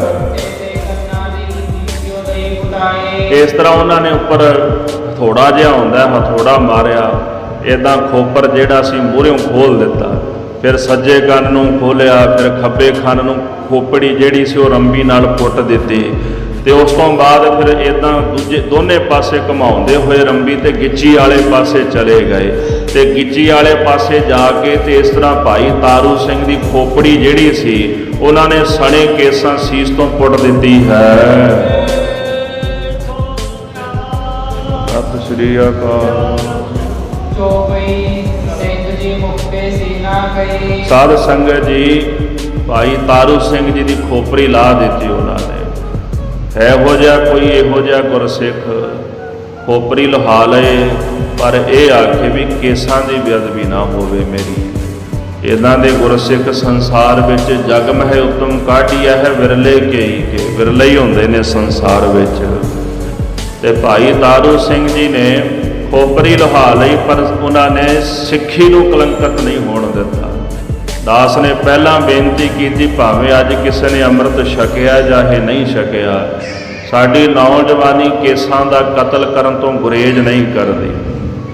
ਸਭ ਤੋਂ ਪਹਿਲਾਂ ਸਾਨੂੰ ਫੈਸ਼ਨ ਪ੍ਰਸਤੀ ਵਿੱਚ ਕੇਸ ਹੀ ਦਿਸਦੇ ਵੀ ਇਹ ਲਾ ਦਿਓ, ਪਹਿਲਾਂ ਇਹਨਾਂ ਨੂੰ ਕੱਟ ਦਿਓ, ਸਿੱਧੇ ਕਰ ਲਓ, ਤੇ ਅਗਨੀ ਲਾ ਕੇ ਕੇਸਾਂ ਨੂੰ ਅੱਜ ਕੱਲ੍ਹ ਬਹੁਤ ਕੁਝ ਆ ਗਿਆ, ਤੇ ਉਹ ਕੇਸ ਸਿੱਧੇ ਕਰਨ ਵਾਸਤੇ ਸੇਕ ਵੀ ਦੇਈ ਜਾਂਦੇ ਨੇ। ਮਹਾਰਾਜ ਨੇ ਮਰਿਆਦਾ ਤਾਂ ਇੱਥੋਂ ਤਾਈਂ ਬਣਾਈ ਵੀ ਸਿੱਖ ਕਲਫ ਤੱਕ ਨਾ ਲਾਏ ਕੇਸਾਂ ਨੂੰ, ਸਿੱਖ ਕੇਸਾਂ ਨੂੰ ਵਸਮਾ ਨਾ ਲਾਏ, ਕਲਫ ਤੱਕ ਨਾ ਲਾਏ, ਤੇ ਅਸੀਂ ਸੇਕ ਲਾਣਾ ਵੀ ਸ਼ੁਰੂ ਕਰ ਦਿੱਤਾ। ਮੈਂ ਅੰਮ੍ਰਿਤਧਾਰੀਆਂ ਨੂੰ ਵੀ ਵੇਖਿਆ ਜਿਨ੍ਹਾਂ ਅੰਮ੍ਰਿਤ ਪਾਨ ਵੀ ਕੀਤਾ, ਉਹ ਵੀ ਕੇਸਾਂ ਦੀ ਬੇਅਦਬੀ ਕਰੀ ਜਾਂਦੇ ਨੇ। ਫਿਰ ਆਪਣੀ ਗੱਲ ਦੁਹਰਾ ਦਿਆਂ ਕਿ ਸਰੀਰ ਜਿਹੜਾ ਹੈ ਉਹ ਸਵਾਸ ਨਾਲ ਨਿਭਦਾ ਹੈ, ਸਿੱਖੀ ਕੇਸਾਂ ਨਾਲ ਨਿਭਦੀ ਹੈ। ਤਾਂ ਹੀ ਕਿਹਾ ਜਾਂਦਾ ਸਿੱਖੀ ਕੇਸਾਂ ਸੰਗ ਨਿਭਾਹੀ। ਸਵਾਸ ਜਿਹੜਾ ਹੈ ਨਾ ਚੱਲੇ ਤੇ ਸਰੀਰ ਕੰਚਨ ਵਰਗਾ ਹੋਵੇ ਤੇ ਤਾਂ ਵੀ ਸਰੀਰ ਮਿੱਟੀ ਦੀ ਢੇਰੀ।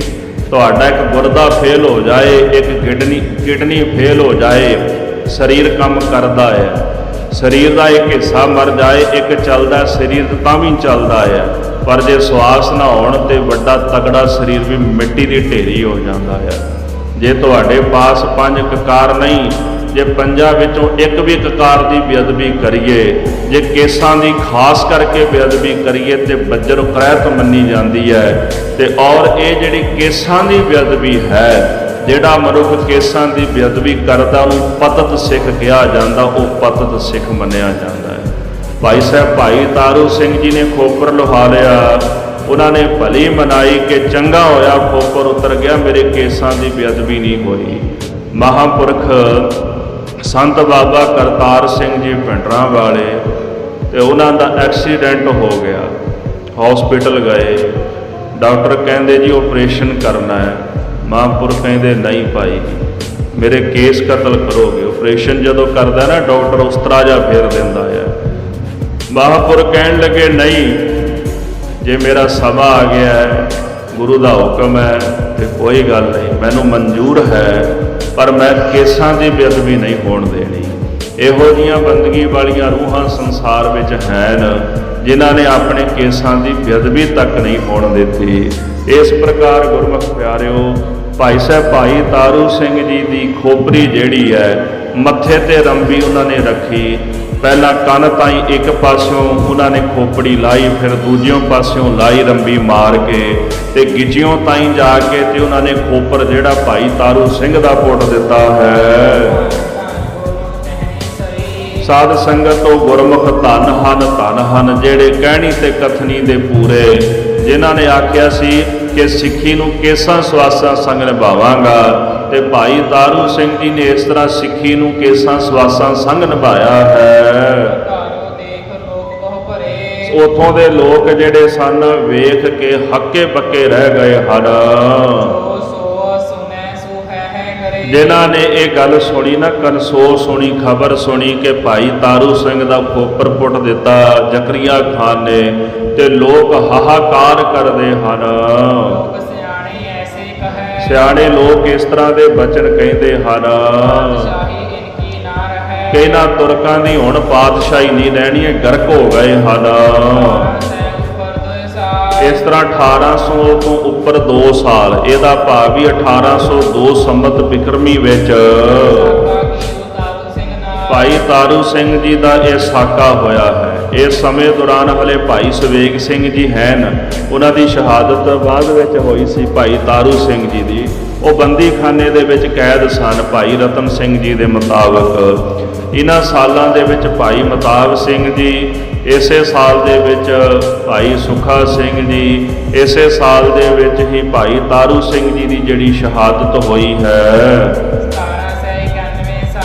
ਇਸ ਪ੍ਰਕਾਰ ਸਾਧ ਸੰਗਤ 1791 ਦੇ ਵਿੱਚ ਕਹਿੰਦੇ ਹਨ ਜ਼ਕਰੀਆ ਖਾਨ ਨੇ ਜਿਹੜਾ ਹਕੀਕਤ ਰਾਏ ਸੀ ਉਹਨੂੰ ਸ਼ਹੀਦ ਕਰ ਦਿੱਤਾ ਸੀਗਾ। 1802 ਦੇ ਵਿੱਚ ਭਾਈ ਤਾਰੂ ਸਿੰਘ ਜੀ ਸ਼ਹੀਦ ਹੋਏ, ਤੇ 1791 ਦੇ ਵਿੱਚ ਹਕੀਕਤ ਰਾਏ ਸ਼ਹੀਦ ਹੋਇਆ। ਹੁਣ ਉਹਨਾਂ ਦੀ ਐਗਜ਼ਾਮਪਲ ਕਿਉਂ ਦਿੱਤੀ ਹਕੀਕਤ ਰਾਏ ਦੀ? ਕਿਉਂਕਿ ਹਕੀਕਤ ਰਾਏ ਵੀ ਛੋਟੀ ਉਮਰ ਦਾ ਸੀ ਤੇ ਭਾਈ ਤਾਰੂ ਸਿੰਘ ਵੀ ਛੋਟੀ ਉਮਰ ਦੇ ਸ਼ਹੀਦ ਸਨ। ਹਲੇ ਭਰ ਜਵਾਨੀ ਉਹਨਾਂ ਦੀ ਆਰੰਭੀ ਹੋਈ ਸੀ ਭਾਈ ਤਾਰੂ ਸਿੰਘ ਜੀ ਦੀ ਜਦੋਂ ਸ਼ਹਾਦਤ ਹੋਈ। ਜਿਹੜਾ ਹਕੀਕਤ ਰਾਏ ਸੀ, ਦਾਸ ਨੇ ਪਿਛਲੇ ਦੀਵਾਨਾਂ ਵਿੱਚ ਉਹਦਾ ਜ਼ਿਕਰ ਵੀ ਕੀਤਾ ਸੀ, ਸਿਆਲਕੋਟ ਦਾ ਰਹਿਣ ਵਾਲਾ ਬਾਗਮਲ ਦਾ ਪੁੱਤਰ ਸੀਗਾ। ਤੇ ਇਸ ਤਰ੍ਹਾਂ ਬੀਬੀ ਗੌਰਾਂ ਦੀ ਕੁੱਖ ਤੋਂ ਉਹਨਾਂ ਦਾ ਜਨਮ ਹੋਇਆ। ਖੱਤਰੀਆਂ ਦੇ ਪਰਿਵਾਰ ਵਿੱਚੋਂ ਭਾਈ ਬੁੱਧ ਸਿੰਘ ਇਹ ਗੁਰਸਿੱਖ ਸਨ, ਉਹਨਾਂ ਦੀ ਸੰਗਤ ਕੀਤੀ ਉਹਨਾਂ ਨੇ। ਉਹਨਾਂ ਦੀ ਸੰਗਤ ਕਰਨ ਤੋਂ ਬਾਅਦ ਉਹਨਾਂ ਨੂੰ ਸਿੱਖੀ ਦੀ ਲਾਗ ਲੱਗੀ। ਇਹਨਾਂ ਦੇ ਪਿਤਾ ਨੇ ਇਹਨਾਂ ਨੂੰ ਪੜ੍ਹਨ ਵਾਸਤੇ ਮਸਜਿਦ ਵਿੱਚ ਪਾ ਦਿੱਤਾ, ਵੀ ਫਾਰਸੀ ਉਦੋਂ ਮਲਾਣੇ ਪੜ੍ਹਾਉਂਦੇ ਸਨ। ਉੱਥੇ ਕੁਝ ਕੁ ਮੁਸਲਮਾਨਾਂ ਦੇ ਬੱਚੇ ਸਨ ਤੇ ਉਹਨਾਂ ਨੇ, ਕਿਉਂਕਿ ਹਿੰਦੂ ਪਰਿਵਾਰ ਦੇ ਨਾਲ ਤਾਲੁਕਾਤ ਉਹ ਰੱਖਦੇ ਸਨ, ਪਰ ਭਾਈ ਹਕੀਕਤ ਰਾਏ ਦਾ ਝੁਕਾਵ ਸਿੱਖੀ ਵੱਲ ਸੀਗਾ, ਗੁਰਸਿੱਖਾਂ ਦੀ ਸੰਗਤ ਮਿਲਣ ਕਰਕੇ। ਤੇ ਉੱਥੇ ਉਹਨਾਂ ਨੇ ਦੇਵੀ ਬਾਰੇ ਆਪਸ ਸ਼ਬਦ ਬੋਲੇ, ਤੇ ਸਾਧ ਸੰਗਤ ਜੀ ਜਦੋਂ ਦੇਵੀ ਬਾਰੇ ਆਪਸ ਸ਼ਬਦ ਬੋਲੇ ਤੇ ਭਾਈ ਹਕੀਕਤ ਰਾਏ ਨੇ ਉਹਨਾਂ ਨਾਲ ਗੱਲਬਾਤ ਕੀਤੀ, ਤੇ ਉਹਨਾਂ ਨੂੰ ਇੱਕ ਬਚਨ ਕਹਿ ਦਿੱਤਾ ਉਹਨਾਂ ਨੇ ਕਿ ਮੁਹੰਮਦ ਸਾਹਿਬ ਦੀ ਬੇਟੀ ਫਾਤਮਾ ਸੀ, ਵੀ ਜੇ ਮੈਂ ਉਹਨਾਂ ਨੂੰ ਮਾੜਾ ਕਵਾਂ, ਜੇ ਮੈਂ ਫਾਤਮਾ ਨੂੰ ਮਾੜਾ ਕਵਾਂ ਤੁਹਾਨੂੰ ਬੁਰਾ ਲੱਗੇਗਾ ਨਾ, ਤੇ ਤੁਸੀਂ ਕਿਉਂ ਦੇਵੀ ਨੂੰ ਮਾੜਾ ਕਹਿੰਦੇ ਹੋ? ਕਹਿੰਦੇ ਮੈਂ ਫਾਤਮਾ ਨੂੰ ਮਾੜਾ ਨਹੀਂ ਕਹਿਣਾ, ਨਾ ਮੈਂ ਕਹਿਆ, ਪਰ ਮੈਂ ਤੁਹਾਨੂੰ ਉਦਾਹਰਣ ਦੇ ਰਿਹਾ ਵੀ ਤੁਸੀਂ ਦੇਵੀ ਨੂੰ ਮਾੜਾ ਕਹਿ ਰਹੇ ਹੋ, ਤੇ ਜੇ ਮੈਂ ਫਾਤਮਾ ਨੂੰ ਮਾੜਾ ਆਖਾਂਗਾ ਤੇ ਤੁਹਾਨੂੰ ਵੀ ਬੁਰਾ ਲੱਗੇਗਾ। ਬਸ ਇੰਨੀ ਗੱਲ ਤੋਂ ਮਲਾਣੇ ਤੇ ਉਹ ਨੌਜਵਾਨ ਚਿੜ ਗਏ। ਉਹਨਾਂ ਨੇ ਅਮੀਰ ਬੇਗ ਦੇ ਕੋਲ ਜਾ ਕੇ ਇਹਦਾ ਚਲਾਨ ਜਿਹੜਾ ਸੀ ਉਹ ਜ਼ਕਰੀਆ ਖਾਨ ਦੇ ਕੋਲ ਪੇਸ਼ ਕਰਾਇਆ ਲਾਹੌਰ ਵਿਖੇ। ਅਮੀਰ ਬੇਗ ਨੇ ਗ੍ਰਿਫਤਾਰ ਕੀਤਾ, ਜ਼ਕਰੀਆ ਖਾਨ ਕੋਲ ਭੇਜ ਦਿੱਤਾ, ਤੇ ਇਸ ਤਰ੍ਹਾਂ ਉਹਨੂੰ ਵੀ ਸ਼ਹੀਦ ਕਰ ਦਿੱਤਾ ਗਿਆ। ਛੋਟੀ ਜਿਹੀ ਉਮਰ ਦਾ ਸੀ ਹਕੀਕਤ ਰਾਏ। ਤੇ ਇਸੇ ਪ੍ਰਕਾਰ ਭਾਈ ਤਾਰੂ ਸਿੰਘ ਜੀ ਜਿਹੜੇ ਸਨ, ਬਹੁਤੀ ਜ਼ਿਆਦਾ ਉਮਰ ਉਹਨਾਂ ਦੀ ਉਮਰ ਨਹੀਂ ਸੀ, ਹਲੇ ਭਰ ਜਵਾਨੀ ਦੀ ਉਮਰ ਉਹਨਾਂ ਦੀ ਆਰੰਭ ਹੋਈ ਸੀ। ਇਸ ਕਰਕੇ ਭਾਈ ਰਤਨ ਸਿੰਘ ਜੀ ਕਹਿੰਦੇ ਵੀ 1802 ਦੇ ਵਿੱਚ ਭਾਈ ਤਾਰੂ ਸਿੰਘ ਜੀ ਨੇ ਸਾਗਾ ਕੀਤਾ, ਤੇ 1791 ਦੇ ਵਿੱਚ ਜਿਹੜਾ ਹਕੀਕਤ ਰਾਏ ਸੀ, ਜ਼ਕਰੀਆ ਖਾਨ ਨੇ ਉਹਨੂੰ ਵੀ ਤਸੀਹੇ ਦੇ ਕੇ ਸ਼ਹੀਦ ਕੀਤਾ ਹੈ। ਕਹਿੰਦੇ ਹਨ ਜਿਹੜਾ ਹਕੀਕਤ ਰਾਏ ਜਦੋਂ ਸ਼ਹੀਦ ਹੋਇਆ, ਹਲੇ ਉਹ ਬੱਚਾ ਸੀਗਾ, ਉਹਦੇ ਕੋਲੋਂ ਇੰਨਾ ਕੁਝ ਨਹੀਂ ਸਰਿਆ। ਸ਼ਹੀਦ ਤਾਂ ਉਹਨੂੰ ਕਰ ਦਿੱਤਾ, ਪਰ ਉਹ ਬਹੁਤਾ ਕੁਝ ਨਾ ਕਰ ਸਕਿਆ। ਜਦੋਂ ਹਕੀਕਤ ਰਾਏ ਨੂੰ ਇਹਨੇ ਮਾਰ ਦਿੱਤਾ ਤੇ ਨਵਾਬ ਹੋਰ ਚੰਬਲ ਗਿਆ।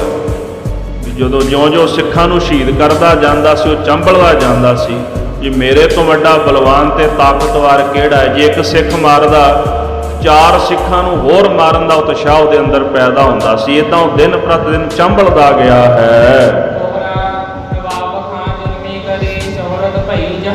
ਜ਼ਕਰੀਆ ਖਾਨ ਨੇ ਬੜਾ ਜ਼ੁਲਮ ਕੀਤਾ ਸਿੰਘਾਂ ਦੇ ਉੱਤੇ, ਇਹਦੇ ਨਾਲ ਉਹਦੀ ਸ਼ੋਹਰਤ ਹੋਣ ਲੱਗ ਪਈ। ਭਾਵ ਜਿਹੜੇ ਲੋਕ ਕੱਟੜਪੰਥੀ ਲੋਕ ਸਨ ਇਹਨਾਂ ਦੇ ਪੱਖ ਦੇ, ਉਹ ਜ਼ਕਰੀਆ ਖਾਨ ਦੀ ਵਡਿਆਈ ਕਰ ਰਹੇ ਨੇ, ਤੂੰ ਬੜਾ ਚੰਗਾ ਕੀਤਾ ਹੈ, ਬਹੁਤ ਚੰਗਾ ਕੀਤਾ ਹੈ। ਇਹ ਤਾਂ ਜਹਾਨ ਵਿੱਚ ਉਹਦੀ ਸ਼ੋਹਰਤ ਹੋਣ ਲੱਗੀ ਹੈ। ਜਿਹੜੇ ਸਿੰਘ ਸਨ ਉਹਨਾਂ ਦੇ ਵਿੱਚ ਗਮੀ ਪੈਦਾ ਹੋ ਗਈ, ਕਿਉਂਕਿ ਪਤਾ ਨਹੀਂ ਕਿੰਨੇ ਕੁ ਸਿੰਘ ਇਹਨੇ ਸ਼ਹੀਦ ਕਰ ਦਿੱਤੇ।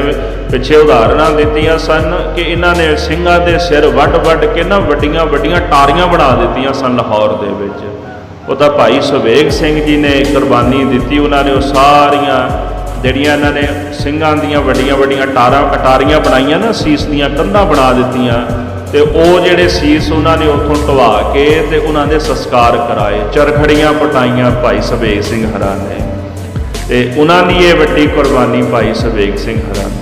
ਇਸ ਪ੍ਰਕਾਰ ਇਹਨੇ ਇੰਨਾ ਕੁ ਜ਼ੁਲਮ ਸਿੰਘਾਂ ਤੇ ਕੀਤਾ ਕਿ ਸਿੰਘਾਂ ਦੇ ਵਿੱਚ ਉਦਾਸੀ ਆ ਗਈ, ਸਿੰਘ ਥੋੜੇ ਜਿਹੇ ਰਹਿ ਗਏ ਗਿਣਤੀ ਦੇ।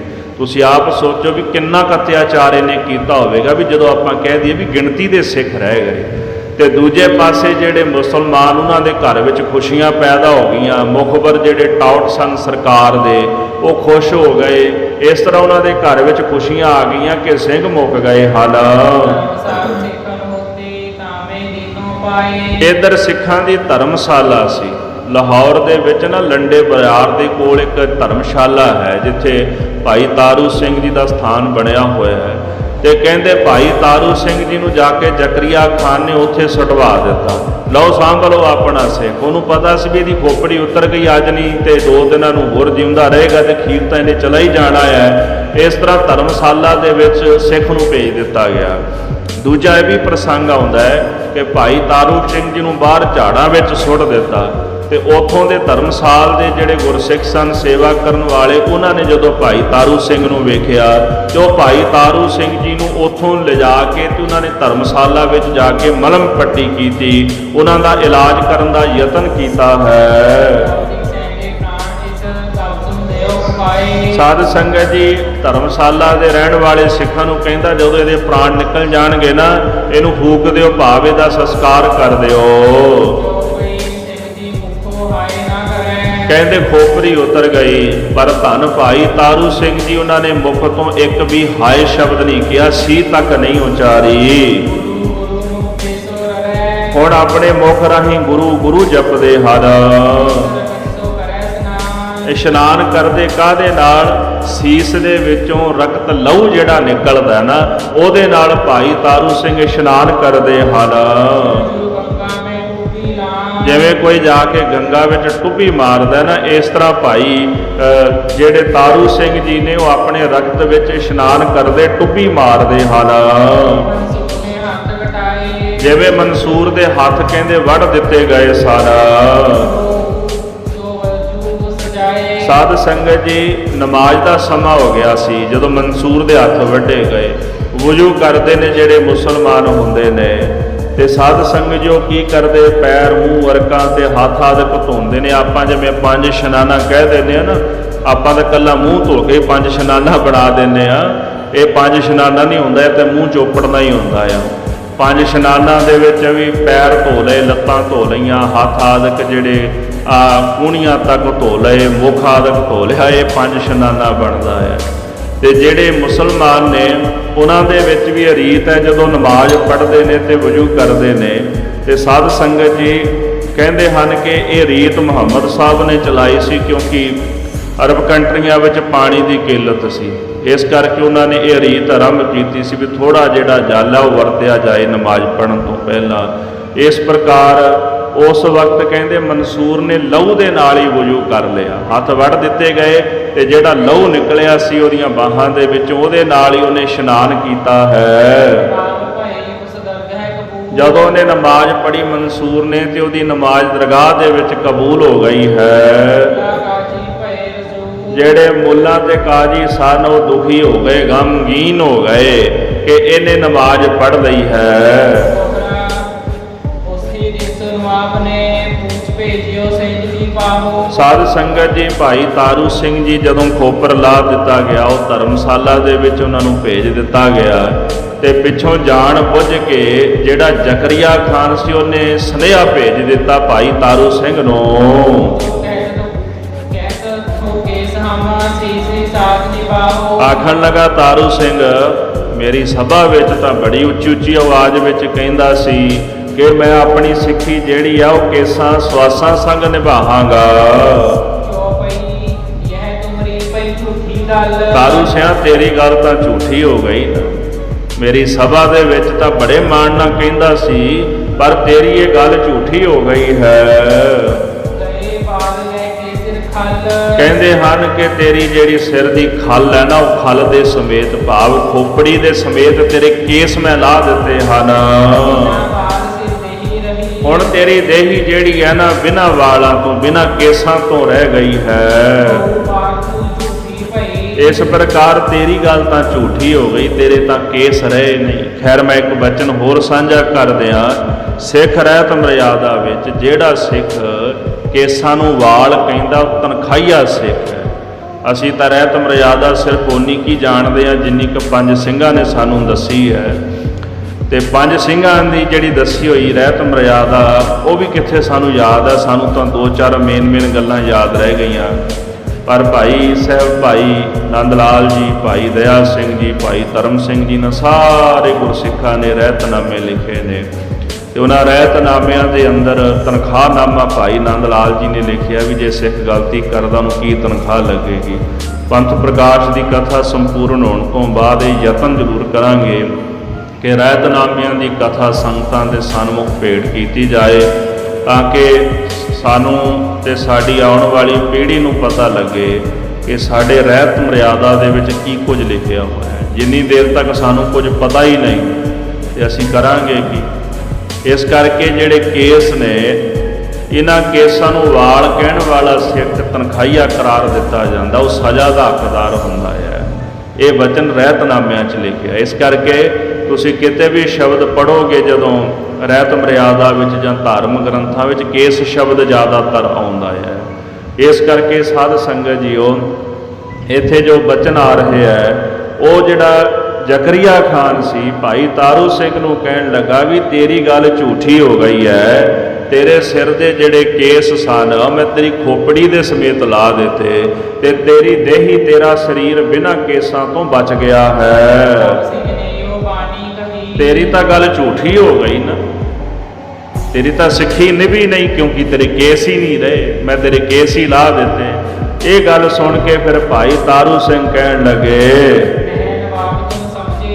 ਆਖਣ ਲੱਗੇ ਦੁਸ਼ਟਾ ਹਾਲੇ ਤੈਨੂੰ ਸਮਝ ਨਹੀਂ ਆਈ, ਪੂਰੀ ਗੱਲ ਤੇਰੇ ਜੇਲ੍ਹ ਵਿੱਚ ਨਹੀਂ ਬੈਠੀ। ਸਾਡੇ ਜਿਹੜੇ ਕੇਸ ਨੇ ਨਾ ਖੋਪਰੀ ਦੇ ਨਾਲ ਰਹਿ ਗਏ, ਸਾਡੇ ਕੇਸ ਖੋਪਰੀ ਦੇ ਨਾਲ ਰਹਿ ਗਏ ਹਨ। ਤੇਰੇ ਦੋਨੇ ਸਵਾਲ ਝੂਠੇ ਨੇ, ਮੇਰੀ ਸਿੱਖੀ ਵੀ ਨਿਭ ਗਈ, ਮੇਰੇ ਕੇਸਾਂ ਦੀ ਬੇਅਦਬੀ ਤੂੰ ਨਹੀਂ ਕਰ ਸਕਿਆ। ਖੋਪਰ ਲਾ ਦਿੱਤਾ ਫਿਰ ਕੀ ਹੋਇਆ? ਤੂੰ ਇਹੀ ਕਿਹਾ ਸੀ ਨਾ ਵੀ ਤੇਰੇ ਵਾਲ ਮੈਂ ਜੁੱਤੀ ਨਾਲ ਲਾ ਦਿਆਂਗਾ, ਤੈਨੂੰ ਗੰਜਾ ਕਰ ਦਿਆਂਗਾ। ਤੇ ਭਾਈ ਸਾਹਿਬ ਜੀ ਕਹਿੰਦੇ ਨੇ ਮੇਰੇ ਗੁਰੂ ਦੀ ਐਡੀ ਕਿਰਪਾ ਹੋਈ, ਤੇਰੇ ਨਾਈ ਮੇਰੇ ਕੇਸ ਕਤਲ ਨਹੀਂ ਕਰ ਸਕੇ ਤੇ ਤੂੰ ਮੇਰੀ ਖੋਪਰੀ ਲਾ ਦਿੱਤੀ, ਮੇਰੀ ਖੋਪਰੀ ਕੇਸਾਂ ਦੇ ਨਾਲ ਰਹਿ ਗਈ। ਇਸ ਕਰਕੇ ਯਾਦ ਰੱਖ ਤੇਰੇ ਦੋਨੇ ਸਵਾਲ ਝੂਠੇ ਹਨ। ਤੇ ਦੂਸਰੀ ਗੱਲ, ਮੇਰੀ ਦੇਹੀ ਵਿੱਚ ਸਵਾਸ ਨੇ। ਤੈਨੂੰ ਪਤਾ ਵੀ ਮੈਂ ਸਵਾਸ ਕਿਉਂ ਰੱਖੇ ਹੋਏ ਨੇ?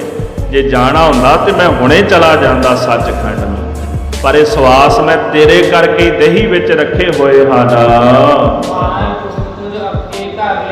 ਮੈਂ ਨਾ ਜੁੱਤੀਆਂ ਮਾਰ ਮਾਰ ਕੇ ਤੈਨੂੰ ਆਪਣੇ ਨਾਲ ਮੂਹਰੇ ਲਾ ਕੇ ਲੈ ਕੇ ਜਾਵਾਂਗਾ। ਇਦਾਂ ਨਹੀਂ ਜਾਂਦਾ ਜ਼ਕਰੀਆ ਖਾਨ, ਜੋ ਤੂੰ ਕਰਨਾ ਸੀ ਕਰ ਲਿਆ, ਹੁਣ ਮੇਰੀ ਵਾਰੀ ਹੈ। ਮੈਂ ਆਪਣੀਆਂ ਜੁੱਤੀਆਂ ਦੇ ਮੂਹਰੇ ਜੁੱਤੀਆਂ ਮਾਰ ਮਾਰ ਕੇ ਤੈਨੂੰ ਲੈ ਕੇ ਜਾਵਾਂਗਾ। ਭਾਈ ਤਾਰੂ ਸਿੰਘ ਜੀ ਕਹਿੰਦੇ ਹਲੇ ਤੱਕ ਉਸਤਾਦ ਨਹੀਂ ਟੱਕਰਿਆ ਤੈਨੂੰ ਤਾਰੂ ਸਿੰਘ ਵਰਗਾ, ਅੱਜ ਤੈਨੂੰ ਤਾਰੂ ਸਿੰਘ ਵਰਗਾ ਉਸਤਾਦ ਟੱਕਰਿਆ, ਹੁਣ ਤੈਨੂੰ ਪਤਾ ਲੱਗੇਗਾ ਕਿ ਗੁਰੂ ਕੇ ਸਿੰਘ ਕੀ ਹੁੰਦੇ ਹਨ। ਤੈਨੂੰ ਹਕੀਕਤ ਰਾਏ ਦਾ ਤਾਂ ਖੂਨ ਪਚ ਗਿਆ, ਪਰ ਤਾਰੂ ਸਿੰਘ ਦਾ ਖੂਨ ਤੈਨੂੰ ਨਹੀਂ ਪਚੇਗਾ। ਜੁੱਤੀਆਂ ਮਾਰ ਮਾਰ ਕੇ ਤੈਨੂੰ ਆਪਣੇ ਨਾਲ ਅੱਗੇ ਲਾ ਕੇ ਲੈ ਕੇ ਜਾਵਾਂਗਾ। ਉੱਥੇ ਤੱਕ ਜੁੱਤੀਆਂ ਮਾਰਦਾ ਲੈ ਕੇ ਜਾਵਾਂਗਾ ਜਿੱਥੇ ਤੇਰਾ ਪੈਗੰਬਰ ਰਹਿੰਦਾ ਹੈ। ਜੁੱਤੀਆਂ ਮਾਰਦਾ ਉੱਥੇ ਲੈ ਕੇ ਜਾਵਾਂਗਾ, ਉੱਥੇ ਜਾ ਕੇ ਤੈਨੂੰ ਛੱਡਾਂਗਾ।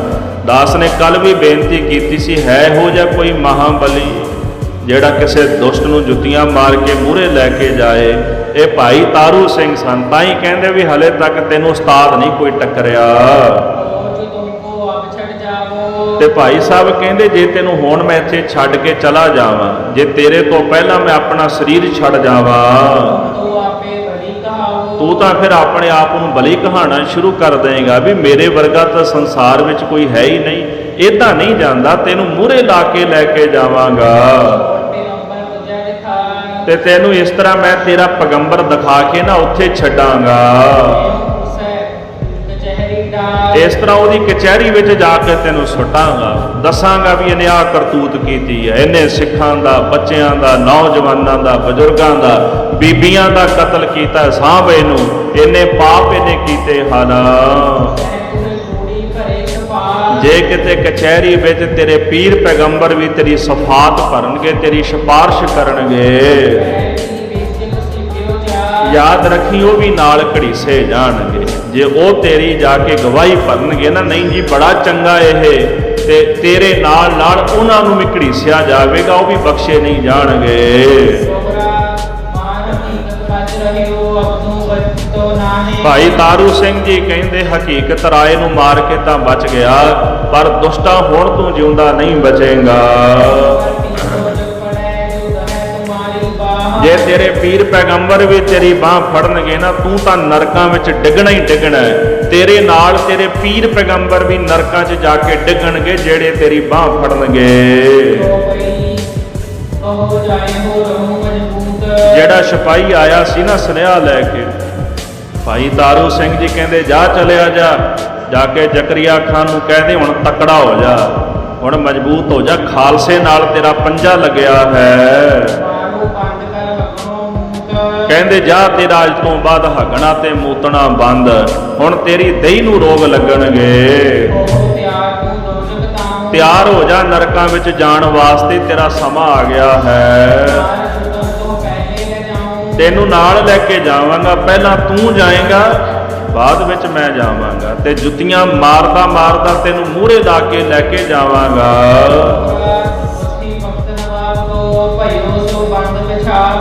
ਸਾਧ ਸੰਗਤ ਇੱਕ ਸਾਧ ਬਚਨ ਅਟਲਾਦਾ, ਜੋ ਸਾਧੂ ਬੋਲਦਾ ਏ ਉਹਦੇ ਬਚਨ ਅਟਲ ਹੁੰਦੇ ਨੇ। ਭਾਈ ਸਾਹਿਬ ਭਾਈ ਤਾਰੂ ਸਿੰਘ ਜੀ ਨੇ ਜਦੋਂ ਬਚਨ ਕਿਹਾ ਨਾ, ਇਹਨੂੰ ਬੰਨ ਪੈ ਗਿਆ, ਜ਼ਕਰੀਆ ਖਾਨ ਦਾ ਪਿਸ਼ਾਬ ਬੰਦ ਹੋ ਗਿਆ ਹੈ। ਜਿਵੇਂ ਮੱਛੀ ਪਾਣੀ ਵਿੱਚੋਂ ਬਾਹਰ ਨਿਕਲ ਕੇ ਤੜਫਦੀ ਹੈ ਨਾ, ਤੇ ਜਦੋਂ ਬੰਨ ਰੋਗ ਹੋ ਗਿਆ, ਇਹਨੂੰ ਜਲੋਦਰ ਦਾ ਰੋਗ ਵੀ ਕਹਿੰਦੇ ਨੇ। ਪਿਸ਼ਾਬ ਬੰਦ ਹੋ ਜਾਣਾ, ਪੇਟ ਵਿੱਚ ਪਾਣੀ ਭਰੀ ਜਾਂਦਾ, ਬੰਦਾ ਤੜਫਦਾ ਹੈ, ਤੇ ਜਲੋਦਰ ਰੋਗ ਹੋਣ ਦੇ ਨਾਲ ਮੱਛੀ ਦੇ ਵਾਂਗੂ ਤੜਫਣ ਲੱਗਾ ਹੈ। ਕਦੇ ਭੂਮ ਧਰਤੀ ਤੇ ਲੰਮਾ ਪੈ ਜਾਂਦਾ ਹੈ, ਕਦੀ ਉੱਤੇ ਪਲੰਘ ਤੇ ਜਾ ਕੇ ਬਹਿ ਜਾਂਦਾ ਹੈ, ਕਦੀ ਟਿਕ ਕੇ ਬਹਿ ਜਾਂਦਾ, ਕਦੀ ਉੱਠਦਾ ਬਹਿ ਜਾਂਦਾ, ਉੱਠਦਾ ਬਹਿ ਜਾਂਦਾ ਹੈ, ਕਦੀ ਮੁੱਧਾ ਹੋ ਜਾਂਦਾ, ਕਦੀ ਉਲਟਾ ਲਟਕਦਾ ਹੈ, ਕਦੇ ਉੱਚੀ ਉੱਚੀ ਕੂਕਾਂ ਮਾਰਦਾ ਬਚਾ ਲਓ ਕੋਈ ਮੈਨੂੰ ਰੱਖ ਲਾਓ, ਤੇ ਕਦੀ ਰੋ ਪੈਂਦਾ ਹੈ। ਫਿਰ ਮੁੱਲਾ ਕਾਜੀ ਆਦਿਕ ਜਿਹੜੇ ਉਹਨਾਂ ਨੂੰ ਪਾਸ ਬੁਲਾਇਆ ਹੈ, ਆਖਦਾ ਹੈ ਕਿ ਮੈਨੂੰ ਰਾਜੀ ਕਰੋ, ਮੇਰਾ ਇਲਾਜ ਕਰੋ, ਮੇਰਾ ਰੋਗ ਦੂਰ ਹੋ ਜਾਏ। ਇਸੇ ਪ੍ਰਕਾਰ ਜਿਹੜੀ ਕੁਰਾਨ ਮੌਜੂਦ ਹੈ, ਉਹਦੇ ਵਿੱਚੋਂ ਪੜ੍ਹ ਕੇ ਆਇਤਾਂ ਜਿਹੜੀਆਂ ਮੰਤਰ ਆਦਿਕ ਫੂਕਣ ਲੱਗੇ ਕਾਜੀ ਮੁੱਲੇ। ਕਹਿੰਦੇ ਜਿਉਂ-ਜਿਉਂ ਉਹ ਮੰਤਰ ਪੜ੍ਹਦੇ ਨੇ, ਤਿਉਂ-ਤਿਉਂ ਨਵਾਬ ਨੂੰ ਹੋਰ ਦੁੱਖ ਲੱਗਦਾ ਹੈ। ਆਹਾ, ਇਹ ਹੁੰਦੇ ਨੇ ਸ਼ਹੀਦ। ਇੱਕ ਜਿੰਦਾ ਸ਼ਹੀਦ ਸੀ ਭਾਈ ਤਾਰੂ ਸਿੰਘ, ਤੇ ਖਾਲਸਾ ਜੀ ਸ਼ਹੀਦ ਸਿੰਘ ਆ ਗਏ।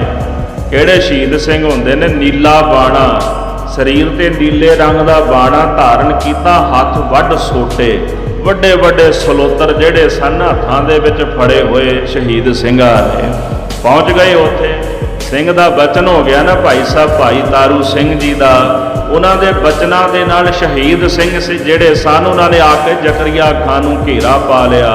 ਨੀਲੇ ਰੰਗ ਦਾ ਬਾਣਾ ਤੇ ਹੱਥ ਦੇ ਵਿੱਚ ਸੋਟੇ ਫੜ ਲਏ। ਇਹ ਸ਼ਹੀਦ ਸਿੰਘਾਂ ਦਾ ਬਾਣਾ ਹੈ। ਮਹਾਰਾਜ ਕਲਗੀਧਰ ਜੀ ਨੇ ਇਹ ਬਾਣਾ ਆਪਣੀਆਂ ਫੌਜਾਂ ਨੂੰ ਬਖਸ਼ਿਸ਼ ਕੀਤਾ ਹੋਇਆ ਹੈ ਤੇ ਸ਼ਹੀਦ ਸਿੰਘ ਵੀ ਇਹੀ ਬਾਣਾ ਧਾਰਨ ਕਰਦੇ, ਤਾਂ ਹੀ ਗੁਰੂ ਘਰ ਵਿੱਚ ਪੁਰਾਤਨ ਨਿਸ਼ਾਨ ਨੀਲੇ ਰੰਗ ਦੇ ਹੋਇਆ ਕਰਦੇ ਸਨ।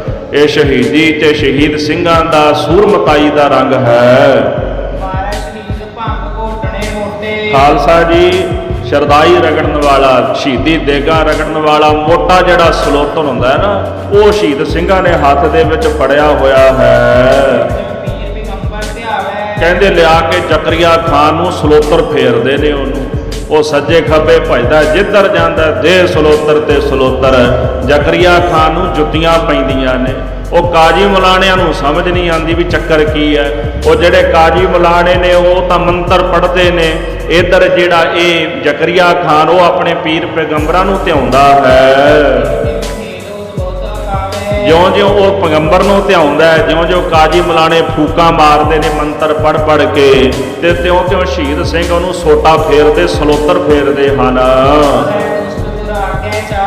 ਆਖਣ ਲੱਗੇ ਉਹ ਦੁਸ਼ਟਾ ਚੱਲ ਅੱਗੇ ਲੱਗ ਕੇ ਤੁਰ ਪੈ, ਬੜੇ ਪਾਪ ਕਰ ਲਏ ਹਨ। ਇਸ ਤਰ੍ਹਾਂ ਨਵਾਬ ਦੀ ਦਸ਼ਾ ਉਹਨਾਂ ਕਰ ਦਿੱਤੀ।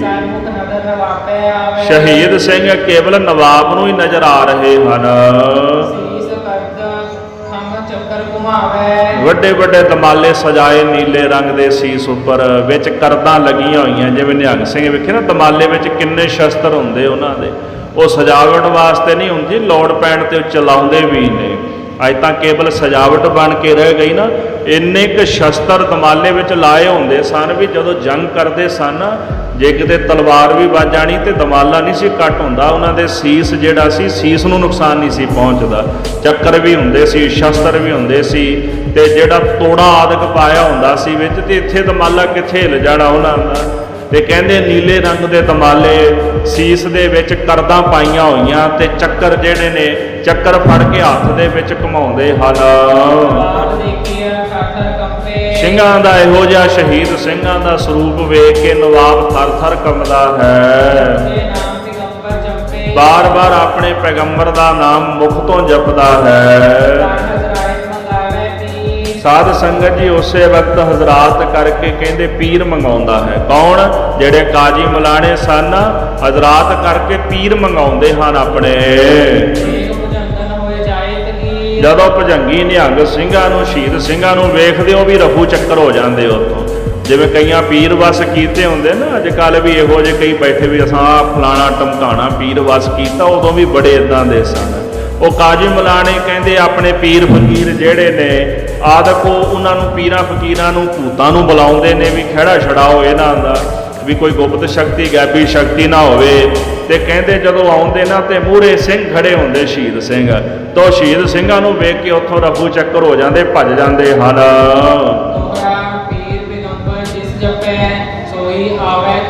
ਕਹਿੰਦੇ ਹਨ ਕਿ ਕਾਜੀ ਮਲਾਣੇ ਤੇ ਆ ਜਿਹੜਾ ਨਵਾਬ ਜ਼ਕਰੀਆ ਖਾਨ ਜਿਸ ਵੀ ਪੀਰ ਪੈਗੰਬਰ ਨੂੰ ਜਪਦਾ ਹੈ ਨਾ, ਉਸੇ ਵਕਤ ਉਹ ਦੌੜ ਕੇ ਆਉਂਦੇ ਵੀ ਸਾਡਾ ਸੇਵਕ ਸਾਨੂੰ ਯਾਦ ਕਰਦਾ, ਅਸੀਂ ਉਹਨੂੰ ਬਚਾਉਣਾ ਹੈ। ਉਸੇ ਵਕਤ ਚੱਕਰ, ਕਟਾਰੀਆਂ, ਕਰਦ, ਸ਼ਸਤਰ ਲੈ ਕੇ ਨਾ ਸ਼ਹੀਦ ਸਿੰਘ ਉਹਨਾਂ ਨੂੰ ਮਾਰ ਦਿੰਦੇ ਨੇ, ਤੇ ਉਹ ਫਿਰ ਡਰਦੇ ਮਾਰੇ ਉੱਥੋਂ ਭੱਜ ਜਾਂਦੇ। ਜਿੱਥੇ ਸ਼ਹੀਦ ਸਿੰਘ ਹੋਣ ਉੱਥੇ ਕਿਸੇ ਦਾ ਵਸ ਨਹੀਂ ਚੱਲਦਾ। ਬੜੇ ਪੀਰ ਪੈਗੰਬਰ ਆਉਂਦੇ ਪਰ ਸ਼ਹੀਦ ਸਿੰਘਾਂ ਦੀ ਮਾਰ ਤੋਂ ਡਰਦੇ ਮਾਰੇ ਨੱਠ ਜਾਂਦੇ ਹਨ। ਸਾਧ ਸੰਗਤ ਜੀ ਜਿੰਨੇ ਵੀ ਪੀਰ ਪੈਗੰਬਰ ਨੇ, ਕਹਿੰਦੇ ਨਵਾਬ ਨੇ ਅੱਖਾਂ ਨਾਲ ਵੇਖਿਆ ਵੀ ਸਾਰੇ ਉਹਨੂੰ ਛੱਡ ਕੇ ਭੱਜ ਗਏ ਹਨ। ਜਿੰਨੇ ਵੀ ਕਾਜੀ ਮਲਾਣੇ ਸਨ, ਸਾਰਿਆਂ ਦੀ ਆਸ ਜਿਹੜੀ ਸੀ ਨਾ ਮਨ ਵਿੱਚੋਂ ਕੱਢ ਦਿੱਤੀ ਜ਼ਕਰੀਆ ਖਾਨ ਨੇ। ਹੁਣ ਨਵਾਬ ਤਾਂ ਪਹਿਲਾਂ ਆਸ ਲਾ ਕੇ ਬੈਠਾ ਸੀ ਮੇਰੀ ਮਦਦ ਕਰਨਗੇ, ਪਰ ਉਹਨੇ ਮਨ ਵਿੱਚੋਂ ਆਸ ਚੁਕਾ ਦਿੱਤੀ ਹੈ।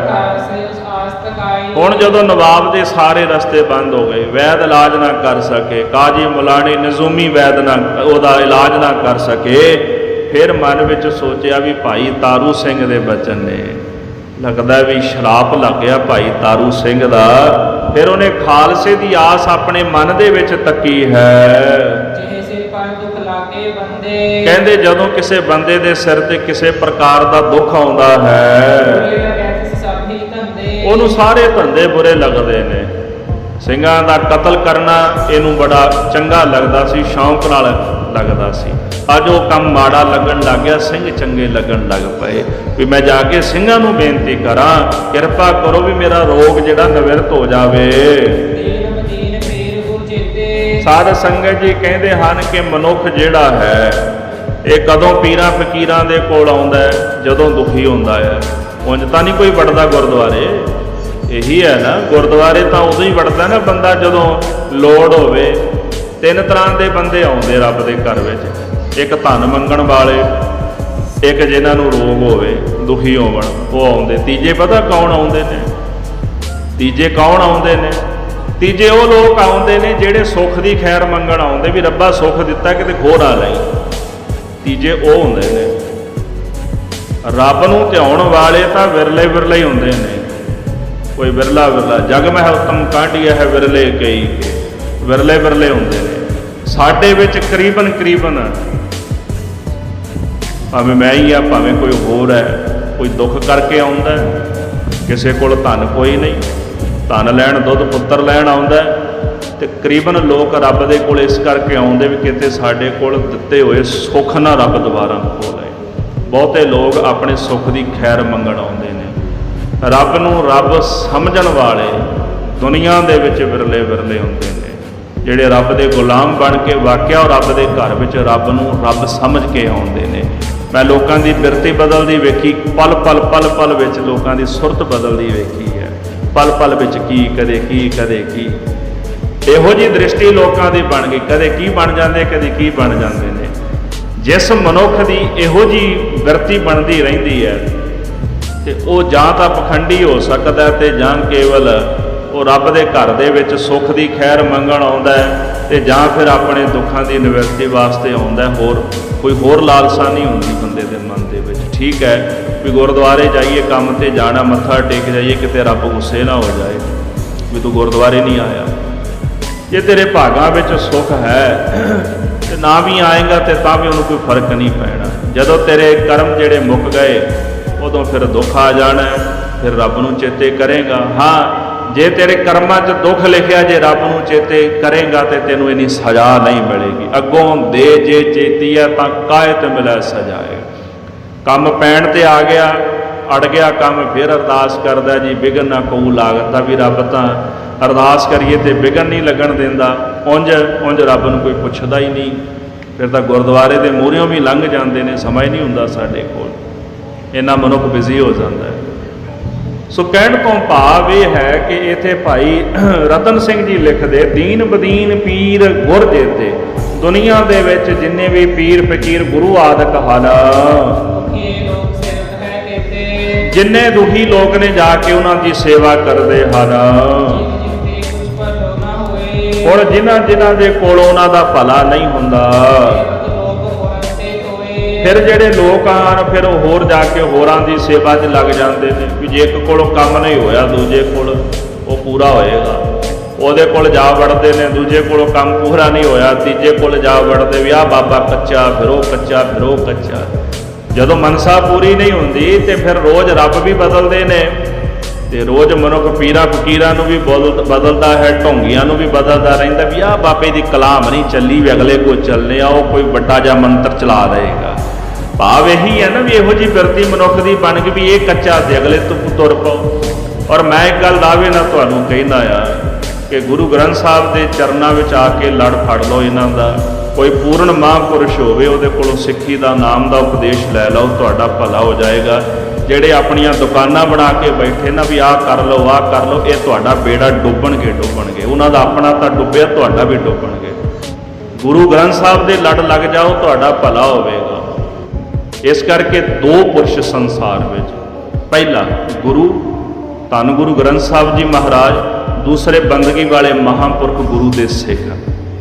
ਇਹਨਾਂ ਦੀ ਸ਼ੋਭਤ ਵਿੱਚ ਸੰਗਤ ਵਿੱਚ ਬੈਠੋ ਤੇ ਗੁਰੂ ਗ੍ਰੰਥ ਸਾਹਿਬ ਦਾ ਲੜ ਫੜੋ ਤੇ ਮਨੁੱਖ ਦਾ ਭਲਾ ਹੋ ਜਾਏਗਾ। ਸਮਾਂ ਲੱਗਦਾ ਹੈ, ਕਰਮ ਦਾ ਗੇੜ ਹੁੰਦਾ ਹੈ, ਸਭ ਕੁਝ ਉਤਾਂਹ ਠਾਂਹ ਜ਼ਿੰਦਗੀ ਵਿੱਚ ਚੱਲਦਾ ਰਹਿੰਦਾ ਹੈ। ਕੋਈ ਬੰਦਾ ਤੁਹਾਡੀ ਕਿਸਮਤ ਨਹੀਂ ਬਦਲ ਸਕਦਾ, ਕੋਈ ਬੰਦਾ ਜਿਹੜਾ ਹੈ ਤੁਹਾਡੇ ਕਰਮ ਨਹੀਂ ਬਦਲ ਸਕਦਾ, ਕਿਸਮਤ ਨਹੀਂ ਬਦਲ ਸਕਦਾ। ਇੱਕ ਦਿਨ ਤੁਹਾਨੂੰ ਸਾਖੀ ਸੁਣਾਈ ਸੀ, ਮਹਾਰਾਜ ਕਲਗੀਧਰ ਜੀ ਕਹਿੰਦੇ ਜਿਸ ਦਿਨ ਗੁਰੂ ਦੇ ਚਰਨਾਂ ਦੇ ਵਿੱਚ ਆ ਕੇ ਮੱਥਾ ਰੱਖ ਦਿਓਗੇ ਉਹਨਾਂ ਭਾਵਨਾ ਨਾਲ ਤੁਹਾਡੇ ਲੇਖ ਆਪੇ ਬਦਲ ਜਾਣਗੇ, ਕਿਉਂਕਿ ਲੇਖ ਬਦਲਣ ਦੀ ਸਮਰੱਥਾ ਤੁਹਾਡਾ ਗੁਰੂ ਰੱਖਦਾ ਹੈ, ਕੋਈ ਪਖੰਡੀ ਬਾਬਾ ਨਹੀਂ ਰੱਖਦਾ। ਪੰਜਾਬ ਦੇ ਵਿੱਚ ਸਾਡੇ ਇਲਾਕਿਆਂ ਵਿੱਚ ਵੀ ਬੜੀ ਭਰਮਾਰ ਹੈ, ਅਸੀਂ ਵੀ ਤੁਰੇ ਫਿਰਨੇ ਆ ਕਈਆਂ ਦੇ ਕੋਲ, ਭਾਵੇਂ ਗੱਲ ਕਹਿਣ ਨੂੰ ਕੌੜੀ ਹੈ ਪਰ ਜਾਣਦੇ ਸਾਰੇ ਹੀ ਨੇ। ਇਸ ਕਰਕੇ ਖਾਲਸਾ ਜੀ ਲੜ ਫੜਨਾ ਉਹਨਾਂ ਸ਼ਹੀਦਾਂ ਦਾ ਫੜੋ ਜਿਨ੍ਹਾਂ ਨੇ ਕੁਰਬਾਨੀਆਂ ਦਿੱਤੀਆਂ ਨੇ। ਤੇ ਇੱਥੇ ਭਾਈ ਸਾਹਿਬ ਭਾਈ ਰਤਨ ਸਿੰਘ ਜੀ ਕਹਿੰਦੇ ਜਿਨ ਜਿਨ ਤੇ ਕਛ ਭਲੋ ਨਾ ਹੋਏ, ਲੋਕ ਦੁਖੀ ਹੋ ਕੇ ਪੀਰ ਫਕੀਰ ਕੋ ਜਾਂਦਾ ਹੈ, ਜਦੋਂ ਉਹਦੇ ਕੋਲੋਂ ਭਲਾ ਨਹੀਂ ਹੁੰਦਾ, ਉਹਦੇ ਕੋਲੋਂ ਦੁੱਖ ਨਿਵਰਤ ਨਹੀਂ ਹੁੰਦਾ। ਇਸ ਤਰ੍ਹਾਂ ਫਿਰ ਜਿਹੜੇ ਲੋਕ ਹਨ ਫਿਰ ਹੋਰ ਦੂਸਰਿਆਂ ਦੇ ਕੋਲ ਜਾ ਕੇ ਉਹਨਾਂ ਦੀ ਸੇਵਾ ਕਰਦੇ ਹਨ। ਲੋਕ ਭਟਕ ਭਟਕ ਕੇ ਕਦੀ ਕਿਸੇ ਦੀ ਸੇਵਾ ਕਦੀ ਕਿਸੇ ਦੀ ਸੇਵਾ ਕਰਦੇ ਨੇ। ਮਹਾਰਾਜ ਨੇ ਤਾਂ ਕਿਹਾ ਸੀ ਦੂਜੀ ਸੇਵਾ ਕਰੋ ਨਾ ਕੋਈ ਜੀ, ਕਿਸੇ ਦੂਸਰੇ ਦੀ ਸੇਵਾ ਨਹੀਂ ਕਰਨੀ। ਸੇਵਾ ਕਰਨੀ ਗੁਰੂ ਕੇ ਸਿੱਖਾਂ ਦੀ, ਮਹਾਂਪੁਰਸ਼ਾਂ ਦੀ, ਗੁਰੂ ਗ੍ਰੰਥ ਸਾਹਿਬ ਦੀ ਸੰਗਤ ਦੀ ਸੇਵਾ ਕਰੋ। ਤੇ ਅਸੀਂ ਬਾਬੇ ਢਾਬਿਆਂ ਦੀ ਸੇਵਾ ਕਰਨੀ ਸ਼ੁਰੂ ਕਰ ਦਿੱਤੀ, ਜਿਹੜੀਆਂ ਆਪਣੀਆਂ ਦੁਕਾਨਾਂ ਪਾ ਕੇ ਬੈਠੇ ਹੋਏ ਹਨ। ਇਹੋ ਜਿਹੇ ਲੋਕ ਫਿਰ ਦੁਖੀ ਹੁੰਦੇ ਹਨ। ਇਸ ਤਰ੍ਹਾਂ ਲੋਕ ਜਿਹੜੇ ਦੂਜਿਆਂ ਦੇ ਪਾਸ ਜਾ ਜਾ ਕੇ ਆਪਣਾ ਧਰਮ ਖੋਹ ਲੈਂਦੇ ਨੇ। ਜਿਵੇਂ ਜਿਹੜੇ ਮੁਸਲਮਾਨ ਇਸਲਾਮ ਉਹਨਾਂ ਦੇ ਵਿੱਚ ਨਜ਼ੂਮੀ ਹੁੰਦੇ ਨੇ, ਹਿੰਦੂ ਮੱਤ ਵਿੱਚ ਪੰਡਤ ਤੇ ਜੋਤਸ਼ੀ ਹੋ ਗਏ ਤੇ ਸਿੱਖਾਂ ਦੇ ਵਿੱਚ ਬਾਬੇ ਹੋ ਗਏ। ਇੱਕੋ ਹੀ ਕੈਟਾਗਰੀ ਤਨਾਂ ਦੀ।